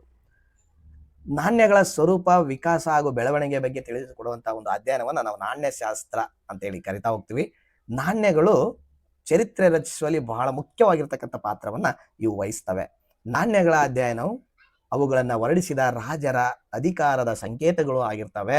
ಅದೇ ರೀತಿಯಾಗಿ ಆ ರಾಜ ಆಳ್ವಿಕೆ ಮಾಡಿರ್ತಕ್ಕಂಥ ಕಾಲಮಾನವನ್ನು, ಧರ್ಮವನ್ನು, ಸಂಸ್ಕೃತಿಯನ್ನು ಹಾಗೂ ಆಡಳಿತವನ್ನ ತಿಳಿಸುವಲ್ಲಿ ಈ ನಾಣ್ಯಗಳು ಬಹಳ ಮುಖ್ಯವಾಗಿರ್ತಕ್ಕಂಥ ಪಾತ್ರವನ್ನ ನಮಗೆ ವಹಿಸಿಕೊಡ್ತವೆ. ಸಾಮ್ರಾಜ್ಯದ ಸಾಮಾಜಿಕ ಮತ್ತು ಆರ್ಥಿಕ ಸ್ಥಿತಿಯ ಬಗ್ಗೆ ಅವರು ಟಂಕಿಸಿದ ನಾಣ್ಯಗಳು ಆ ಟಂಕಿಸಲು ಬಳಸಿರ್ತಕ್ಕಂಥ ಲೋಹಗಳ ಆಧಾರದ ಮೇಲೆ ಅದನ್ನ ತಿಳಿದುಕೊಳ್ಳೋದಕ್ಕೆ ಸಹಾಯಕವಾಗ್ತದೆ. ಹೇಗಿದು ಸಹಾಯಕ ಆಗ್ತದೆ ಅನ್ನೋದಾದ್ರೆ, ಸಾಮ್ರಾಜ್ಯ ನಮಗೆ ಬಹಳ ಸಂಪತ್ಭರಿತವಾಗಿತ್ತು ಅನ್ನೋದನ್ನ ಯಾವ ರೀತಿ ನಾವು ಅಳಿತೀವಿ ಅಂದ್ರೆ, ಆ ರಾಜ ಬಂಗಾರ ಮತ್ತು ಬೆಳ್ಳಿಯ ನಾಣ್ಯಗಳನ್ನ ಏನಾದರೂ ಟಂಕಿಸಿದ್ರೆ ಆ ರಾಜ ಸಂಪತ್ಭರಿತವಾಗಿತ್ತು ಅಂತಕ್ಕಂಥ ಊಹೆಯನ್ನ ಮಾಡ್ಬೋದು. ಅದೇ ರೀತಿಯಾಗಿ ಅದರ ಒಂದು ತಾಮ್ರದ ನಾಣ್ಯಗಳನ್ನು ಮತ್ತು ಚರ್ಮದ ನಾಣ್ಯಗಳಿದ್ರೆ ಒಂದು ಸಾಧಾರಣ ಮಟ್ಟಿಗಿತ್ತು ಅಂತಕ್ಕಂಥ ಒಂದು ಥಿಂಕಿಂಗ್ ಬರ್ತೀವಿ. ಈ ರೀತಿಯಾಗಿ ಅವರ ಆರ್ಥಿಕ ಪರಿಸ್ಥಿತಿಯನ್ನ ಹೇಗಿತ್ತು ಮತ್ತು ಸಾಮಾಜಿಕ ಸ್ಥಿತಿಗತಿ ಹೇಗಿತ್ತು ಅಂತ ಆ ನಾಣ್ಯವನ್ನ ಟಂಕಿಸಲು ಬಳಸಿದ ಲೋಹದ ಮೇಲೂ ಕೂಡ ನಾವು ತಿಳಿದುಕೊಳ್ಳೋದಕ್ಕೆ ಸಹಾಯಕ ಆಗ್ತದೆ ಅನ್ನುವಂಥದ್ದಿಲ್ಲಿ. ಅದೇ ರೀತಿಯಾಗಿ ಸಮುದ್ರಗುಪ್ತ 7 ಪ್ರಕಾರದ ಚಿನ್ನದ ನಾಣ್ಯಗಳನ್ನ ಈತ ಹೊರಡಿಸಿದ್ದ ಅನ್ನುವಂಥ ಮಾಹಿತಿ ನಿಮಗೆ ನೆನಪಿರ್ಲಿ. ಆಮೇಲೆ ಈ ಸಮುದ್ರಗುಪ್ತ ಮತ್ತು ಚಿನ್ನದ ನಾಣ್ಯಗಳು ಅಂದಾಗ ಒಂದು ಪ್ರಶ್ನೆ ನೆನಪು ಬರ್ತೈತೆ ನನಗೆ. ಏನಂದ್ರೆ, ಸಮುದ್ರಗುಪ್ತ ಸಂಗೀತ ಪ್ರಿಯನಾಗಿದ್ದ ಅನ್ನೋದಕ್ಕೆ ಈ ಕೆಳಗಿನ ಯಾವ ಅಂಶ ಕಾರಣವಾಗಿತ್ತು ಅಂತಕ್ಕಂಥದ್ದು ಒಂದು ಪ್ರಶ್ನೆ ಬಂದಿದೆ. ಅದು ಏನಂದ್ರೆ, ಈ ಸಮುದ್ರಗುಪ್ತ ತನ್ನ ಒಂದು ನಾಣ್ಯದಲ್ಲಿ ವೀಣೆಯನ್ನ ನುಡಿಸುವಂತ ಚಿತ್ರವಿರುವ ನಾಣ್ಯ ಟಂಕಿಸಿದ್ದಂತೆ. ಹಾಗಾಗಿ ಈತ ಒಂದು ಸಂಗೀತ ಪ್ರಿಯನಾಗಿದ್ದ ಅನ್ನುವಂಥ ಅಂಶ ಅದರಿಂದ ತಿಳಿದು ಬಂತು ಅನ್ನುವಂಥ ಪ್ರಶ್ನೆನೂ ಕೂಡ ಈ ಮುಂಚೆ TETಯಲ್ಲಿ ಆಗಿದೆ. ಅದನ್ನ ನೀವು ಗಮನಿಸಬೇಕು. ಆನಂತರ ಮುಂದುವರೆದು ಬೆಂಗಳೂರಿನಲ್ಲಿ ರೋಮ್ ನಾಣ್ಯಗಳು ದೊರೆತಿದ್ದು, ಇದು ಸುಮಾರು 2000 ವರ್ಷಗಳ ಹಿಂದೆ ರೋಮ್ ದೇಶದೊಂದಿಗೆ ವ್ಯಾಪಾರ ಸಂಪರ್ಕ ಇತ್ತು ಬೆಂಗಳೂರಿನ ಜೊತೆ ಅಂತಕ್ಕಂಥದ್ದು ತಿಳಿಸಿ ಬರ್ತದೆ. 2000 ವರ್ಷಗಳ ಹಿಂದೆ ಬೆಂಗಳೂರಿನಲ್ಲಿ ರೋಮ್ನ ನಾಣ್ಯಗಳು ದೊರೆತಿರುವೆ. ಹಾಗೆ ನಾಣ್ಯಗಳು ನಂಬಿಕೆಗೆ ಅರ್ಹವಾದ ಆಧಾರಗಳಾಗಿವೆ. ಬಹಳ ಇಂಪಾರ್ಟೆಂಟ್ ಆಗಿರ್ತಕ್ಕಂಥದ್ದು. ಸೊ ಮುಂದುವರೆದಂತೆ ಸ್ಮಾರಕಗಳಂದ್ರೇನು? ಪುರಾತತ್ವ ಆಧಾರಗಳಲ್ಲಿ ಸ್ಮಾರಕಗಳು ಅತ್ಯಂತ ಮಹತ್ವದ್ದಾಗಿವೆ. ಭಾರತದ ಸಾಂಸ್ಕೃತಿಕ ಪರಂಪರೆಯ ಜೀವಂತ ಸಾಕ್ಷಿಗಳು ಈ ಉಳಿದುಕೊಂಡಿರ್ತಕ್ಕಂಥ ಕಟ್ಟಡಗಳನ್ನ ನಾವು ಸ್ಮಾರಕಗಳಂತೇಳಿ ಕರಿತಾ ಇದ್ವಿ. ಈಗೇನು ನಮಗೆ ಜೀವಂತ ಸಾಕ್ಷಿಯಾಗಿ ಉಳಿದುಕೊಂಡಿರ್ತಕ್ಕಂಥ ಕೆಲವೊಂದು ಕಟ್ಟಡಗಳು ಸಿಗ್ತಾ ಹೋಗ್ತವೆ ನಮ್ಮ ದೇಶಾದ್ಯಂತ ರಾಜರು, ಅವುಗಳನ್ನು ನಾವು ಸ್ಮಾರಕ ಅಂತ ಕರಿತೀವಿ. ಉದಾಹರಣೆ ದೇವಾಲಯಗಳು, ಬಸದಿಗಳು, ಚೈತ್ಯ, ಸ್ತೂಪ, ಅರಮನೆ, ಕೋಟೆ, ವಾಸ್ತುಶಿಲ್ಪ ಮುಂತಾದವುಗಳು. ಇವು ಆಯಾ ಕಾಲಘಟ್ಟದ ಸಾಮಾಜಿಕ, ರಾಜಕೀಯ, ಧಾರ್ಮಿಕ ಸ್ಥಿತಿ, ತಂತ್ರಜ್ಞಾನ ಮುಂತಾದ ವಿಷಯಗಳನ್ನ ತಿಳಿಸಿ ಕೊಡೋದ್ರಲ್ಲಿ ಎರಡು ಮಾತೆಲ್ಲ ಡೆಫಿನೆಟ್ಲಿ ತಿಳಿಸಿಕೊಡ್ತವೆ. ಅಶೋಕನ ಸ್ತಂಭಗಳು, ಅಜಂತ, ಎಲ್ಲೋರ, ಎಲಿಫೆಂಟಾ ಗುಹೆಗಳಿನ ಶಿಲ್ಪಗಳು ಹಾಗೂ ಬಾದಾಮಿ, ಐಹೊಳೆ, ಪಟ್ಟದಕಲ್ಲು ಇಲ್ಲಿರ್ತಕ್ಕಂಥ ಸ್ಮಾರಕಗಳು ಭಾರತದ ಭವ್ಯವಾಗಿರ್ತಕ್ಕಂಥ ಪರಂಪರೆಗೆ ಇವು ಕುರುಹುಗಳಾಗಿ ನಮ್ಮ ಕಣ್ಣೆದುರಿಗೆ ಇವೆ. ಉಕ್ಕಿನ ಸ್ತಂಭ ಮತ್ತು ವಿಜಯಪುರದ ಗೋಲ್ ಗುಮ್ಮಟ ಏನಿದೆಯಲ್ಲ, ಅದರಲ್ಲಿರ್ತಕ್ಕಂಥ ಪಿಸುಗುಟ್ಟುವ ಬೊಗಸಾಲೆ ಆ ಕಾಲಘಟ್ಟದ ವಿಜ್ಞಾನ ಮತ್ತು ತಂತ್ರಜ್ಞಾನಕ್ಕೆ ಬದ್ಧತೆಗೆ ಸಾಕ್ಷಿಯಾಗಿವೆ. ಅವಾಗಿನ ಕಾಲದಲ್ಲಿ ಆ ರೀತಿಯಾಗಿರ್ತಕ್ಕಂಥ ವಿಜ್ಞಾನ ತಂತ್ರಜ್ಞಾನವನ್ನ ಬಲ್ಲವರಾಗಿದ್ರು ಎಂಬುದನ್ನ ಈ ಮೂಲಕ ನಾವು ತಿಳಿದುಕೊಳ್ಳಬಹುದು ಅಂತಕ್ಕಂಥದ್ದು ಅದರಿಂದ ನಮಗೆ ಅರ್ಥ ಆಗುತ್ತೆ. ಮುಂದುವರೆದು ಇತರೆ ಅವಶೇಷಗಳು ಅಂದ್ರೆ ಭೂ ಉತ್ಖನನಗಳು. ಭೂಮಿಯ ಒಳಗೆ ಹುದುಗಿ ಹೋಗಿರುವ ಅವಶೇಷಗಳನ್ನು ಸಂಶೋಧನೆ ಮತ್ತು ಉತ್ಖನನದ ಮೂಲಕ ಹೊರ ತೆಗೆಯಲಾಗುವುದು. ಇದನ್ನ ನಾವು ಉತ್ಖನನ ಅಂತ ಕರಿತೀವಿ. ಉದಾಹರಣೆ ಹರಪ್ಪ, ಮೊಹೆಂಜೊದಾರೋ ಮುಂತಾದ ಕಡೆಗಳಲ್ಲಿ ನಡೆಸಿದ ಭೂ ಉತ್ಖನನಗಳಿಂದ ದೊರೆತ ಅವಶೇಷಗಳಿಂದ ನಾವು ಸಿಂಧೂ ನಾಗರಿಕತೆ ಇತಿಹಾಸವನ್ನು ರಚಿಸಿದ್ದೇವೆ. ನಮಗೆ ಸಿಂಧೂ ನಾಗರಿಕತೆ ಗೊತ್ತಾಗಿದ್ದು ಆ ಭೂ ಉತ್ಖನನದಿಂದನೇ. ಏನು ನಾವು ಆ ನಾಗರಿಕತೆಯ ಉತ್ಖನನ ಆಗದೆ ಹೋಗಿದ್ರೆ ನಮಗೆ ಇವತ್ತಿಗೆ ಆ ನಾಗರಿಕತೆಗಳ ಪರಿಚಯ ಗೊತ್ತಾಗ್ತಾ ಇರಲಿಲ್ಲ. ಬರೀ ಅಲ್ಲಿ ಸಿಕ್ಕಿರ್ತಕ್ಕಂಥ ಅನೇಕ ಮುದ್ರೆಗಳು, ನಾಣ್ಯಗಳು, ಹಾಗೆ ಅಲ್ಲಿರ್ತಕ್ಕಂಥ ಮಡಿಕೆ ಚೂರುಗಳು, ಇತರೆ ಅವಶೇಷಗಳಿಂದ ನಾವು ಸಿಂಧೂ ನಾಗರಿಕತೆ ಒಂದಿತ್ತು ಅಂತಕ್ಕಂಥ ಕಟ್ಟಿಕೊಟ್ಟಿದ್ದೀವಿ ಇತಿಹಾಸವನ್ನ. ಹಾಗಾಗಿ ಬಹಳ ಮುಖ್ಯ ಪಾತ್ರವನ್ನ ಇತಿಹಾಸ ಕಟ್ಟುವಲ್ಲಿ ಭೂ ಉತ್ಖನನಗಳು ಕೂಡ ವಹಿಸ್ತವೆ ಅಂತಕ್ಕಂಥದಕ್ಕೆ ನಮಗೆ ಹರಪ್ಪ ನಾಗರಿಕತೆ ಕಣ್ಣೆದುರಿಗೆ ಇರುವಂತ ಜೀವಂತ ಸಾಕ್ಷಿ. ಸೊ ಉತ್ಖನನ ಅಂದ್ರೆ ಏನು ಅಂದ್ರೆ ಪ್ರಾಚೀನ ಅವಶೇಷಗಳ ಅಥವಾ ಪಳೆಯುಳಿಕೆಗಳನ್ನ ಹೊರತೆಗೆಯಲು ನಡೆಸುವ ಒಂದು ವೈಜ್ಞಾನಿಕವಾದ ಭೂ ಅಗೆತ. ಇದು ವೈಜ್ಞಾನಿಕವಾಗಿರ್ತಕ್ಕಂಥ ಭೂ ಅಗೆತ. ಬರೀ ಸುಮ್ಮನೆ ಜೆಸಿಪಿ ಹಚ್ಚಬೇಕಲ್ಲ. ಬ್ರಷ್, ಕರಣಿ, ಚಾಕು, ಮರದ ದಬ್ಬಗಳಂತಹ ಮೊನಚಾದ ಸಾಧನಗಳನ್ನು ಬಳಸಿ ನಿಧಾನವಾಗಿ ಮಣ್ಣಿನ ಪದರನ್ನು ಸರಿಸಿ, ಯಾಕಂದ್ರೆ ಯಾವುದೂ ಧಕ್ಕೆ ಆಗ್ಲಾರ್ದಂಗೆ ಅವುಗಳನ್ನು ನಾವು ತೆಗೆಯೋದು. ಆ ಮಣ್ಣಿನಲ್ಲಿ ಸಿಗುವ ಮಡಿಕೆ ಚೂರು, ನಾಣ್ಯ, ಮಣಿ, ಅರಳು, ಎಲುಬು ಮುಂತಾದ ಅವಶೇಷಗಳನ್ನು ಹೊರತೆಗೆದು ಅಧ್ಯಯನಕ್ಕೊಳಪಡಿಸುವ ಪ್ರಕ್ರಿಯೆ ಏನಿದೆಯಲ್ಲ, ಇದನ್ನು ನಾವು ಉತ್ಖನನ ಪ್ರಕ್ರಿಯೆ ಅಂತ ಕರಿತೀವಿ. ಇದು ಒಂದು ಸ್ವಲ್ಪ ನೆನಪಿರಲಿ. ಇದು ಜಿಪಿಟಿಯಲ್ಲಿ ಉತ್ಖನನ ಅಂದ್ರೆ ಏನು ಅಂತ ಕೇಳಿದ್ರೆ ಇದನ್ನ ನೀವು ಬರಿಬೇಕಾಗ್ತದೆ.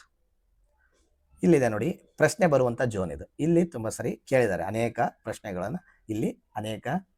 ಇಲ್ಲಿ ಅನೇಕ ಒಂದು ಸ್ಪರ್ಧಾತ್ಮಕ ಪರೀಕ್ಷೆಗಳಲ್ಲಿ ಇದರ ಬಗ್ಗೆ ಬಂದಿದೆ. ಏನಂದ್ರೆ C4 ಇಂಗಾಲ, C4 ವಿಕಿರಣಶೀಲ ಇಂಗಾಲ ಅಂತ. C4 ಅಥವಾ ವಿಕಿರಣಶೀಲ ಇಂಗಾಲ ಏನಿದೆ ಅಲ್ಲ, ಇದು ಕಾಲ ನಿಷ್ಕರ್ಷೆಯ ಒಂದು ವೈಜ್ಞಾನಿಕ ವಿಧಾನವಾಗಿದೆ.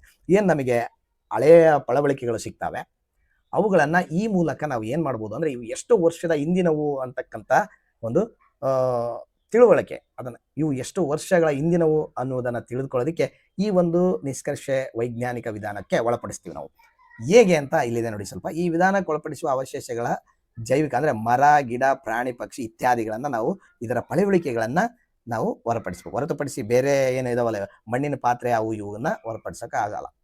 ಹಾಗಾಗಿ ಇಲ್ಲಿ ಮರಗಳನ್ನ, ಗಿಡ, ಪ್ರಾಣಿ, ಪಕ್ಷಿಗಳ ಇತ್ಯಾದಿಗಳ ಒಂದು ಅವಶೇಷ ಪಳವಳಿಕೆಗಳಿದ್ರೆ ಅವುಗಳನ್ನ ನಾವು ಇದಕ್ಕೆ ಅಳವಡಿಸಬಹುದು. ಪ್ರತಿಯೊಂದು ಜೀವಿಯಲ್ಲಿಯೂ ಕೂಡ ಇಂಗಾಲ 12 ಮತ್ತು ಇಂಗಾಲ 14 ಅನ್ನುವಂಥದ್ದು ಸಮ ಪ್ರಮಾಣದಲ್ಲಿ ಇರ್ತದೆ. ಯಾವಾಗಲೂ ಪ್ರತಿಯೊಂದು ಜೀವದಲ್ಲೂ ಇರ್ತದೆ ಜೀವಿಯಲ್ಲಿ. ಆದರೆ ಆ ಜೀವಿ ಏನಾದರೂ ಸತ್ತಾಗ ಇಂಗಾಲ 12 ಅಂತಕ್ಕಂಥದ್ದು ಅದೇ ಪ್ರಮಾಣದಲ್ಲಿ ಮುಂದುವರಿತಾ ಹೋಗ್ತದೆ. ಅದು ಯಾವುದೇ ರೀತಿಯಾಗಿ ಕಡಿಮೆ ಆಗಲ್ಲ. ಆದರೆ ಇಂಗಾಲ 14 ಏನು C14 ಇದೆ ಅಲ್ಲ, ಅದು ಕಾಲಕ್ರಮೇಣ ಕ್ಷೀಣಿಸುತ್ತಾ ಬರ್ತದಂತ. ಯಾವಾಗ ಅದು ಕ್ಷೀಣಿಸ್ತದ ಅಂದ್ರೆ 5700 ವರ್ಷ ಆದ್ರೆ ತನ್ನ ಅರ್ಧದಷ್ಟು ಪ್ರಮಾಣ ಕ್ಷೀಣಿಸ್ತದಂತ. ಹಾಗಾಗಿ ಇಂಗಾಲ 12 ಮತ್ತು ಇಂಗಾಲ 14 ಏನಿದೆ ಅಲ್ಲ, ಇವುಗಳ ನಡುವಿನ ವ್ಯತ್ಯಾಸ ನಾವು ನೋಡೋದಾದ್ರೆ ಈ ಒಂದು ಪ್ರಯೋಗದ ಮೂಲಕ ಅದನ್ನ ಎಷ್ಟು ವರ್ಷ ಹಳೆಯದು ಆ ಪಳವಳಿಕೆ ಅಂತಕ್ಕಂಥದ್ದನ್ನ ನಾವು ಕಂಡುಹಿಡಿಬಹುದು, ಲೆಕ್ಕಾಚಾರ ಮಾಡ್ಬೋದು.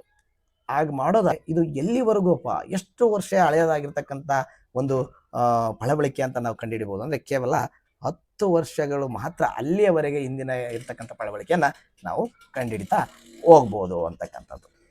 ಸೊ ಇದ್ರ ಮೇಲೆ ಬಹಳ ಇಂಪಾರ್ಟೆಂಟ್, ಇದು ಕೇಳಿದರೆ ಇದನ್ನು ಸ್ವಲ್ಪ ನೆನಪಿರಲಿ. ಓಕೆ, ಈಗ ಪ್ರಶ್ನೋತ್ತರಗಳ ಸಮಯ. ಇಲ್ಲಿವರೆಗೂ ಏನು ನಾನು ಎಕ್ಸ್ಪ್ಲೇನ್ ಕೊಡ್ತಾ ಬಂದೆ ಪಾಠ, ಅದ್ರ ಮೇಲೆ ಒಂದಿಷ್ಟು ಪ್ರಶ್ನೆಗಳಿವೆ. ಇಲ್ಲಿ ಪ್ರಶ್ನೆಗಳು ನೋಡ್ತಾ ಹೋಗೋಣ. ಈಗ ಅದ್ರ ಮೇಲೆ ಇರ್ತಕ್ಕಂಥ ಕೆಲವೊಂದು ಪ್ರಶ್ನೆಗಳನ್ನ ನಾವು ನೋಡ್ತಾ ಹೋಗೋಣ. ಇಲ್ಲಿ ನೀವು ಸ್ವಮೌಲ್ಯಮಾಪನಕ್ಕೆ ನಾನು ಬಿಟ್ಟಿದ್ದೀನಿ, ಅಂದ್ರೆ ನಾನು ಆನ್ಸರ್ ಹೇಳ್ತೀನಿ, ಅದಕ್ಕೂ ಮುಂಚೆ ನೀವೇ ಇದು ಇರ್ಬೋದು ಅಂತಕ್ಕಂಥದ್ದು ಊಹೆಯನ್ನ ಮಾಡ್ಕೋಬೇಕು. ಫ್ಯೂಸ್ ಮಾಡಿ ಅದನ್ನ ಸ್ಟಾಪ್ ಮಾಡ್ಕೊಂಡು ಇದು ಇರ್ಬೋದು ಅಂತ ಅಂದು ನೋಡ್ಕೊಂಡು ಆಮೇಲೆ ಪ್ಲೇ ಮಾಡ್ಕೊಂಡು ನೀವು ಆನ್ಸರ್ ಅನ್ನ ನೋಡ್ಕೊಳ್ಳಿ. ಒಂದು ನಾವು ಸ್ವಮೌಲ್ಯಮಾಪನ ಈ ತರಗತಿ ಎಷ್ಟರ ಮಟ್ಟಿಗೆ ಯೂಸ್ಫುಲ್ ಆಗಿದೆ ಅಂತಕ್ಕಂಥದ್ದನ್ನ ನಾವು ಅದರಿಂದ ಗುರುತಿಸಬಹುದು.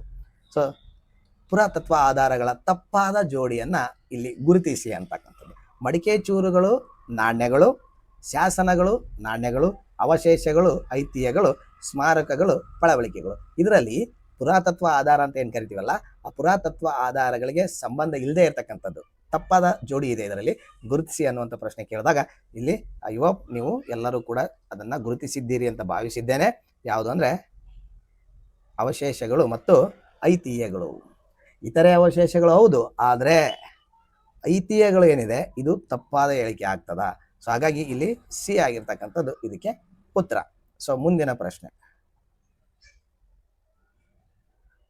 ಜನಪದ ಕಥೆಗಳು, ಲಾವಣಿಗಳು, ಐತಿಹ್ಯಗಳು ಇವುಗಳು ಏನು ಅಂದ್ರೆ ಸಾಹಿತ್ಯಿಕ ಆಧಾರಗಳು, ಮೌಖಿಕ ಸಾಹಿತ್ಯ ದಾಖಲೆಗಳು, ಪುರಾತತ್ವ ಆಧಾರಗಳು, ಲಿಖಿತ ಸಾಹಿತ್ಯ ದಾಖಲೆಗಳು.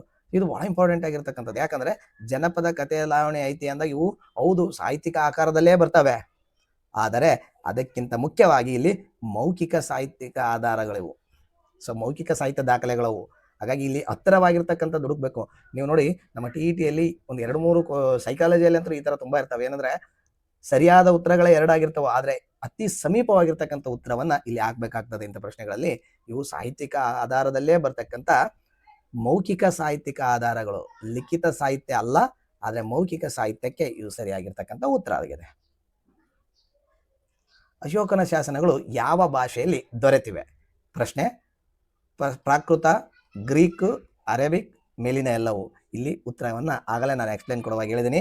ಇಲ್ಲಿ ಮೇಲಿನ ಎಲ್ಲವೂ ಕೂಡ ಸರಿಯಾಗಿರ್ತಕ್ಕಂಥದ್ದು ಉತ್ತರ ಆಗ್ತದೆ. ಎಲ್ಲಾ ಭಾಷೆಯಲ್ಲೂ ಕೂಡ ಅಶೋಕನ ಶಾಸನಗಳು ನಮಗೆ ಸಿಕ್ಕಿವೆ. ಹಾಗೆ ಅವೆಲ್ಲವೂ ಏನು ಖರೋಷ್ಠಿ, ಅವು ಮುಖ್ಯವಾಗಿ ಬಹಳಷ್ಟು ಶಾಸನಗಳು ಖರೋಷ್ಠಿ ಲಿಪಿಯಲ್ಲಿ ನಮಗೆ ಸಿಗ್ತಾ ಹೋಗ್ತವೆ. ಆನಂತರ ಮುಂದಿನ ಪ್ರಶ್ನೆ, ತಾರಿಖ್-ಎ ಫಿರೋಜ್ ಶಾಹಿ ಕೃತಿಯನ್ನ ಬರೆದವರು ಯಾರು ಅಂತಕ್ಕಂಥದ್ದಿದೆ. ಇಲ್ಲಿ ಬರಾನಿ, ಫಿರೋಜ್ ಶಾ, ಅಕ್ಬರ್, ಶಹಜಾನ್. ಇದರಲ್ಲಿ ಉತ್ತರ ಇದು ಬರಾನಿಯ ಕೃತಿಯಾಗಿರ್ತಕ್ಕಂಥದ್ದು.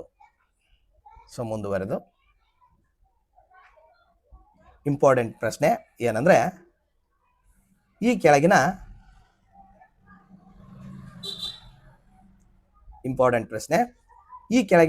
ಕೃತಿ ಮತ್ತು ಕೃತಿಕಾರರನ್ನ ಸರಿಯಾಗಿ ಹೊಂದಿಸಿ ಬರೆಯಿರಿ ಅಂತ ಕೇಳಿದ್ದಾರೆ. ಇಲ್ಲಿ ಆಯ್ಕೆಗಳಿವೆ. ಸೊ ಫ್ಯೂಸ್ ಮಾಡಿ ಯಾವುದು ಅಂತಕ್ಕಂಥದ್ದನ್ನ ನೀವೇ ಆಯ್ಕೆ ಮಾಡಿ. ನಾನು ನೇರವಾಗಿ ಇಲ್ಲಿ ಉತ್ತರವನ್ನ ಕೊಡ್ತಾ ಹೋಗ್ಬಿಡ್ತೀನಿ. ಇಂಡಿಕಾ ಬರೆದಿದ್ದು ಯಾರು ಅಂತಕ್ಕಂಥದ್ದು, ಇಲ್ಲಿ ಇಂಡಿಕಾ ಬರೆದಿದ್ದು ಮೆಗಸ್ತನೀಸ್. ಸಿಯುಕೆ ಯಾರ ಕೃತಿ ಆಗಿದ್ರೆ ಅಂದ್ರೆ ಇದು ಸಿಯುಕೆ ಹುಯೆನ್ಸಾಂಗ್ ಬರೆದ. ಜಿಯೋಗ್ರಫಿ ಬರೆದವರು ಟಾಲೆಮಿ, ಹಾಗೆ ಗೋಕೋಕಿ ಬರೆದವರು ಪಾಯಾನ. ಸೊ ಇದು ಸರಿಯಾದಂತ ಆಯ್ಕೆ ಬಿ ಆಗ್ತದೆ. ಮುಂದಿನ ಪ್ರಶ್ನೆ, ರಾಜರ ಕಾಲಮಾನ, ಸಾಮಾಜಿಕ ಮತ್ತು ಆರ್ಥಿಕ ಸ್ಥಿತಿಯ ಬಗ್ಗೆ ತಿಳಿಸಿಕೊಡುವಲ್ಲಿ ಈ ಕೆಳಗಿನ ಯಾವ ಮೂಲಾಧಾರಗಳು ಹೆಚ್ಚು ಸಹಾಯಕ ಆಗ್ತವೆ? ಇಲ್ಲಿ ನೀವು ಗಮನಿಸಿ, ಹೆಚ್ಚು ಸಹಾಯಕ ಯಾವುವು ಆಗಿದ್ರೆ ಆರ್ಥಿಕ ಸ್ಥಿತಿಯ ಬಗ್ಗೆ, ಅವರ ಸಾಮಾಜಿಕ ಸ್ಥಿತಿಗತಿ ಬಗ್ಗೆ ತಿಳ್ಕೊಳ್ಳೋಕೆ ಅನ್ನೋದಾದ್ರೆ ಇಲ್ಲಿದ್ದಾವೆ ಆಪ್ಷನ್: ಸ್ಮಾರಕಗಳು, ನಾಣ್ಯಗಳು, ಸ್ಥಳ ಪುರಾಣ, ಭೂ ಉತ್ಖನನ. ಇದರಲ್ಲಿ ಮುಖ್ಯವಾಗಿ ಇಲ್ಲಿ ನಾಣ್ಯಗಳು ಆ ಒಂದು ಆರ್ಥಿಕ ಸ್ಥಿತಿ, ಏನ್ ನಾನು ಅವಾಗಲೇ ಹೇಳಿದ್ನಲ್ಲ, ಅದಕ್ಕೆ ಟಂಕಿಸಲು ಬಳಸಿರ್ತಕ್ಕಂಥ ಲೋಹಗಳ ಮೇಲೆ ನಾವು ಆರ್ಥಿಕ ಪರಿಸ್ಥಿತಿಯನ್ನು ಅಳೆಯಬಹುದು. ಸೊ ಹಾಗಾಗಿ ಇದು ಇಲ್ಲಿ ಇಂಪಾರ್ಟೆಂಟ್. ಈ ಪ್ರಶ್ನೆ ಇಲ್ಲಿ ಬಂದಿದೆ, C14ಗೆ ಸಂಬಂಧಿಸಿರ್ತಕ್ಕಂಥ ಹೇಳಿಕೆಯನ್ನ ಗಮನಿಸಿರಿ. ಇದು ಡಿಫ್ರೆಂಟ್ ಆಗಿರ್ತಕ್ಕಂಥ ಪ್ರಶ್ನೆ. ಇದು ಸ್ವಲ್ಪ ಏನಂದ್ರೆ C14 ಹಿಂಗಿಡ್ಬಿಡ. ಓಕೆ, ಇದು ಒಂದು ಸ್ವಲ್ಪ ಡಿಫ್ರೆಂಟ್ ಆಗಿರುವಂಥ ಪ್ರಶ್ನೆ. C14ಗೆ ಸಂಬಂಧಿಸಿರುವಂಥ ಹೇಳಿಕೆ, ಏನು ಕಾಲ ನಿಷ್ಕರ್ಷೆಯ ಒಂದು ವೈಜ್ಞಾನಿಕ ವಿಧಾನವಾಗಿದೆ, ಅದರ ಬಗ್ಗೆ ಇಲ್ಲಿ ಹೇಳಿಕೆಗಳಿವೆ ನೋಡಿಲಿ. ಇದು ಕಾಲ ನಿಷ್ಕರ್ಷೆಯ ಒಂದು ವೈಜ್ಞಾನಿಕ ಹೇಳಿಕೆಯಾಗಿದೆ. ಪ್ರತಿಯೊಂದು ಜೀವಿಯಲ್ಲೂ ಇಂಗಾಲ 12 ಮತ್ತು ಇಂಗಾಲ 14 ಸಮ ಪ್ರಮಾಣದಲ್ಲಿರ್ತದ. ಇದು ಪಳವಳಿಕೆಯು ಎಷ್ಟು ವರ್ಷ ಹಳೆಯದು ಅಂತಕ್ಕಂಥದ್ದನ್ನ ಪತ್ತೆ ಹಚ್ತಾರೆ, ಇದರಿಂದ ತಿಳಿಬಹುದು. 4ನೇ ಹೇಳಿಕೆ, ಈ ವಿಧಾನವು 15,000 ವರ್ಷಗಳ ಹಿಂದಿನವರೆಗಿನ ಕಾಲವನ್ನ ಇದು ಗುರುತಿಸುತ್ತದೆ ಅಂತಕ್ಕಂಥದ್ದು ಹೇಳಿಕೆ. ಇಲ್ಲಿ ಒಂದನೇ ಹೇಳಿಕೆ ಒಂದು ಹೇಳಿಕೆ ಮಾತ್ರ ಸರಿಯಾಗಿದೆ, ಎರಡು ಹೇಳಿಕೆ ಸರಿ ಇದೆ, ಸಿ 3 ಹೇಳಿಕೆಗಳು ಸರಿ ಇವೆ, ಡಿ 4 ಹೇಳಿಕೆಗಳು ಸರಿ ಇವೆ. ಸೊ ಇದರಲ್ಲಿ ಎಷ್ಟು ಹೇಳಿಕೆ ಸರಿ ಇವೆ ಅಂತಕ್ಕಂಥದ್ದು ಪ್ರಶ್ನೆ. ಈ ರೀತಿಯ ಪ್ರಶ್ನೆಗಳನ್ನು ನಾವು ಊಹೆ ಮಾಡ್ತಾ ಇದ್ವಿ ಈ ಒಂದು 2025ರಲ್ಲಿ. ಯಾವುದು ಇದರಲ್ಲಿ ಅಂದರೆ ಇದರಲ್ಲಿ ಬಹಳ ಮುಖ್ಯವಾಗಿ 3 ಹೇಳಿಕೆಗಳು ಸರಿ ಇವೆ, 1 ಹೇಳಿಕೆಗಳು ಮಾತ್ರ ಇದರಲ್ಲಿ ಸರಿ ಇಲ್ಲ. ಅದನ್ನು ನೀವು ಗಮನಿಸಿರ್ತೀರಿ, ಯಾವುದಂತ ಐಡೆಂಟಿಫೈ ಮಾಡಿರ್ತೀರಿ. ಇದು ತಪ್ಪಾದ ಹೇಳಿಕೆ. ಇದು 10,000 ವರ್ಷಗಳ ಒಂದು ಹಳೆಯ ಪಳೆಯುಳಿಕೆಗಳನ್ನ ಇದರಿಂದ ಪತ್ತೆ ಹಚ್ಚಬಹುದು ಅಷ್ಟೇ. ಸೊ ಮುಂದಿನ ಹೇಳಿಕೆ, ಸೊ ಮುಂದಿಂದು ಐತಿಹ್ಯಗಳಿಗೆ ಸಂಬಂಧಿಸಿದಂತ ಒಂದು ತಪ್ಪಾದ ಹೇಳಿಕೆ ಇದೆ, ಇದರಲ್ಲಿ ಗುರುತಿಸಿ ಅಂತಕ್ಕಂಥದ್ದು. ಐತಿಹ್ಯಗಳ ಬಗ್ಗೆ ನಾನು ಎಕ್ಸ್ಪ್ಲೈನ್ ಕೊಟ್ಟಿದ್ದೀನಿ, ಅದಕ್ಕೆ ಸಂಬಂಧಿಸಿದಂತ ತಪ್ಪಾದ ಹೇಳಿಕೆ ಯಾವುದಿರಬಹುದಾಗಿದೆ ಇದರಲ್ಲಿ ನೋಡಿಲಿ. ಒಂದನೇ ಹೇಳಿಕೆ ಇದೆ, ಐತಿಹ್ಯಗಳು ಸ್ಥಳ ಪುರಾಣಗಳೆಂದು ಇವನ್ನ ಕರೀತಾ ಹೋಗ್ತಾರೆ. ಒಂದನೇದು, ಇವು ಚರಿತ್ರೆಯ ಅಧ್ಯಯನಕ್ಕೆ ನಿಖರವಾದ ಮಾಹಿತಿಯನ್ನ ನೀಡ್ತವೆ. ಇವು ಸಮಾಜದಲ್ಲಿದ್ದ ನಂಬಿಕೆಗಳನ್ನ ತಿಳಿಸ್ತವೆ ಹಾಗೂ ವ್ಯಕ್ತಿಯ ವೈಭವವನ್ನು, ಸ್ಥಳದ ಮಹಿಮೆಯನ್ನ ಐತಿಹ್ಯಗಳು ತಿಳಿಯಪಡಿಸ್ತವೆ. ಹಾಗಿದ್ರೆ ಇದರಲ್ಲಿ ಒಂದು ಹೇಳಿಕೆ ತಪ್ಪಾಗಿದೆ ಐತಿಹ್ಯಕ್ಕೆ ಸಂಬಂಧಿಸಿದಂಗೆ. ಯಾವುದದು ಅನ್ನೋದಾದ್ರೆ ಈಗಾಗಲೇ ನಿಮಗೆ ಗೊತ್ತಾಗಿದೆ, ಇವು ಚರಿತ್ರೆಯ ಅಧ್ಯಯನಕ್ಕೆ ನಿಖರವಾದ ಮಾಹಿತಿಯನ್ನ ಹೇಳ್ತವೆ. ಇದು ತಪ್ಪಾಗಿರ್ತಕ್ಕಂಥ ಹೇಳಿಕೆ, ಯಾಕಂದ್ರೆ ಇದು ನಿಖರ ಮಾಹಿತಿಯನ್ನ ನೀಡೋದಿಲ್ಲ. ನಿಖರವಾದ ಮಾಹಿತಿಯನ್ನ, ಯಾಕಂದ್ರೆ ಇದು ನಿಖರವಾದ ಮಾಹಿತಿಯನ್ನ ನೀಡುವುದಿಲ್ಲ. ಸೊ ಹಾಗಾಗಿ ಇದು ತಪ್ಪಾಗಿರ್ತಕ್ಕಂಥ ಹೇಳಿಕೆ ಆಗ್ತದೆ. ಇದು ನೀಡುತ್ತದೆ ಅಂತ ಐತಿ, ನೀಡೋದಿಲ್ಲ. ಮುಂದುವರೆದಂತೆ ಮತ್ತೊಂದು ಪ್ರಶ್ನೆ ಇದೆ ಇಲ್ಲಿ ನೋಡಿ, ಬಹಳ ಇಂಪಾರ್ಟೆಂಟ್ ಇದು. ಕೆಳಗಿನ ಒಂದು ಕೃತಿ ಹಾಗೂ ಕೃತಿಕಾರರನ್ನ ಪರಿಚಯಿಸಿ. ನಮ್ಮ ದೇಶೀಯ ಸಾಹಿತ್ಯ ಕೃತಿಗಳು, ಕೃತಿಕಾರರು. ಅರ್ಥಶಾಸ್ತ್ರ ಕವಿರಾಜ ಮಾರ್ಗ, ಹರ್ಷಚರಿತೆ, ಗಾಥಾ ಸಪ್ತಸತಿ ಅನ್ನುವಂಥ ಕೃತಿ ಇವೆ. ಇದರಲ್ಲಿ ಆಲರಾಜ, ಕೌಟಿಲ್ಯ, ಶ್ರೀವಿಜಯ, ಬಾಣಭಟ್ಟನ ಕೃತಿಗಳು. ಈಗ ನೋಡಿ, ಅರ್ಥಶಾಸ್ತ್ರ ಬರೆದವರು ಕೌಟಿಲ್ಯ, ಕವಿರಾಜ ಮಾರ್ಗ ಬರೆದವನು ಶ್ರೀವಿಜಯ, ಹರ್ಷಚರಿತೆ ಬರೆದವನು ಬಾಣಭಟ್ಟ, ಗಾಥಾ ಸಪ್ತಸತಿ ಆಲರಾಜನ ಕೃತಿ. ಆಗಿದ್ದಾಗ ಇಲ್ಲಿ ಬಹಳ ಇಂಪಾರ್ಟೆಂಟ್ ಆಗಿರ್ತಕ್ಕಂಥ ಕೃತಿ ಕಾವ್ಯಗಳನ್ನ ನೀವು ತಿಳ್ಕೊಂಡ್ರಿ. ಇದಕ್ಕೆ ಉತ್ತರ ಯಾವುದು ಅಂದ್ರೆ ಇಲ್ಲಿ ನೋಡಿ, ಒಂದನೇದು ಬಿ ಆಗೈತಿ. ಅಂದ್ರೆ ಇದು ಒಂದನೇದು ಬಿ, ಎರಡನೇದು ಸಿ ಆಗಿರಬೇಕು, ಒಂದನೇದು ಬಿ, ಎರಡನೇದು ಸಿ, ಮೂರನೇದು ಡಿ ಆಗಿರಬೇಕು ಇದು. ಓಕೆ, ಸೊ ಇದು ಸರಿಯಾದಂತ ಉತ್ತರ ಇಲ್ಲಿ ಆಗ್ತದ. ಆಮೇಲೆ ಇಲ್ಲಿ ನೋಡಿ, ಸರಿಯಾದ ಜೋಡಿಯನ್ನ ಆಯ್ಕೆ ಮಾಡಿ. ಯಾವ ಒಂದು ಶಾಸನಗಳು ಯಾವ ವಿಷಯಕ್ಕೆ ಸಂಬಂಧಿಸಿವೆ? ಸಮುದ್ರಗುಪ್ತ ಅಲಾಹಾಬಾದ್ ಸ್ತಂಭ ಶಾಸನ, ಇಮ್ಮಡಿ ಪುಲಿಕೇಶಿ ಐಹೊಳೆ ಶಾಸನ, ಕಾರವೇಲ ಆದಿಗುಂಪ ಶಾಸನ. 1 ಮತ್ತು 3 ಸರಿ ಇವೆ, 2 ಮತ್ತು 3 ಸರಿ, 1 ಮತ್ತು 3 2 ಸರಿ, 1 2 ಮತ್ತು 3 ಸರಿ. ಸೊ ಇಲ್ಲಿ ಸರಿಯಾದ ಉತ್ತರ ಡಿ, ಎಲ್ಲವೂ ಕೂಡ ಸರಿಯಾಗಿರ್ತಕ್ಕಂಥದ್ದು. ಸೊ ಆಮೇಲೆ ಇಲ್ಲಿ 11ನೇ ಪ್ರಶ್ನೆ ಇದೆ, ಇತಿಹಾಸವು ಬದಲಾಗದ ಗತಕಾಲ ಅಂತ ಯಾರು ಹೇಳಿದ್ರು ಅಂತಕ್ಕಂಥದ್ದು. ಇದು ನೀವು ಕಮೆಂಟ್ ಮಾಡಬೇಕು, 2 ಪ್ರಶ್ನೆಯನ್ನ. ಸೊ ಯಾರು ಇತಿಹಾಸವು ಬದಲಾಗದ ಗತಕಾಲ ಅಂತ ಹೇಳಿದ್ರು ಅಂತಕ್ಕಂಥದ್ದನ್ನ Herodotus, Aristotle, Arnold Toynbee, Thomas Carlyle ಯಾರು ಅಂತ ಕಮೆಂಟ್ ಮಾಡ್ರಿ. ಹಾಗೆ ಇನ್ನೊಂದು ಪ್ರಶ್ನೆ ಇದೆ, ಇತಿಹಾಸದ ಪಿತಾಮಹ ಹೆರೋಡೋಟಸ್ ಇದನ್ನಲ್ಲ, ಈತ ಯಾವ ದೇಶದವನು ಅಂತಕ್ಕಂಥದ್ದು ಕೂಡ ನೀವು ಕಮೆಂಟ್ ಮಾಡೋದ್ರ ಮುಖಾಂತರವಾಗಿ ನಮಗೆ ತಿಳಿಸ್ಬೇಕು. ಸೊ 100ಕ್ಕೆ 100ರಷ್ಟು ನಾನು ಹೇಳ್ತಾ ಇದ್ದೀನಿ, ಈ 40 ತರಗತಿಯಲ್ಲಿ 40 ಗಂಟೆಗಳಲ್ಲಿ ನಿಮಗೆ 40 ಅಂಕಗಳನ್ನು ನಾವು ಕೊಟ್ಟೇ ಕೊಡ್ತೇವೆ. ಆದರೆ ಈಗಲೇ ಚಾನಲನ್ನು ಸಬ್ಸ್ಕ್ರೈಬ್ ಮಾಡಿ, ಬೆಲ್ ಐಕಾನನ್ನು ಒತ್ತಿ ನೋಟಿಫೈ ಆಗಿರಿ. ಯಾಕಂದರೆ ಇದರ ಮುಂದಿನ ವಿಡಿಯೋ ಬರಲಿದೆ ಅತಿ ಶೀಘ್ರದಲ್ಲಿ. ಮುಂದಿನ ಒಂದು ಇಂಪಾರ್ಟೆಂಟ್ ಆಗಿರ್ತಕ್ಕಂಥ ಟಾಪಿಕ್ ಜೊತೆಗೆ ನಾನು ನಿಮ್ಮೆಲ್ಲರನ್ನು ಮತ್ತೆ ಭೇಟಿ ಆಗ್ತೀನಿ. ಅಲ್ಲಿವರೆಗೂ ಎಲ್ಲರಿಗೂ ನಮಸ್ಕಾರ, ಶುಭ ದಿನ. ಮತ್ತೊಂದು ಸಿಹಿಯಾದ ವಿಚಾರ ನಿಮಗೆ ಹೇಳಬೇಕು, ಏನಂದರೆ ನಿಮ್ಮೆಲ್ಲರ ಪ್ರೀತಿ ಹಾಗೂ ವಿಶ್ವಾಸದಿಂದ ನಮ್ಮ ಸಹಕಾರ ಕಲಿಕೆ ಚಾನಲ್ ಇವತ್ತು 1000 ಸಬ್ಸ್ಕ್ರೈಬರನ್ನು ಪಡೆದುಕೊಂಡಿದೆ. ಕರ್ನಾಟಕ ರಾಜ್ಯೋತ್ಸವಕ್ಕೆ ಅದೊಂದು ನಮಗೆ ಖುಷಿಯಾದ ವಿಚಾರವಾಗಿದೆ. ಈ 1000 ಸಬ್ಸ್ಕ್ರೈಬರ್ ಮುಖ್ಯ ಅಲ್ಲ, ನಮಗೆ ನೀವೇನು ಅದರ ಸದುಪಯೋಗ ಪಡ್ಕೊಳ್ತಾ ಇದ್ದೀರಾ, ಅದರ ಸದುಪಯೋಗ ಭಾಳ ನಮಗೆ ಖುಷಿಯನ್ನು ತರುತ್ತೆ ಅಂತ ಹೇಳ್ತಾ ನಾನು ಇವತ್ತಿನ ಎಲ್ಲರೂ ಕೂಡ ವಿಡಿಯೋನ ನೋಡಿ ಲೈಕ್ ಮಾಡಿ, ಚಾನಲ್ ಸಬ್ಸ್ಕ್ರೈಬ್ ಮಾಡಿ, ಶೇರ್ ಮಾಡೋದ್ರ ಮುಖಾಂತರವಾಗಿ ನಮ್ಮ ಒಂದು ಸಹಕಾರ ಕಲಿಕೆ ಚಾನಲ್ಗೆ ಪುಷ್ಟಿ ನೀಡಿ ಅಂತಕ್ಕಂಥದ್ದನ್ನು ಹೇಳ್ತಾ ಇವತ್ತಿನ ತರಗತಿಯನ್ನು ಇಲ್ಲಿಗೆ ಮುಗಿಸ್ತಾ ಇದ್ದೀನಿ. ಟಾಟಾ, ಬಾಯ್, ಟೇಕ್ ಕೇರ್.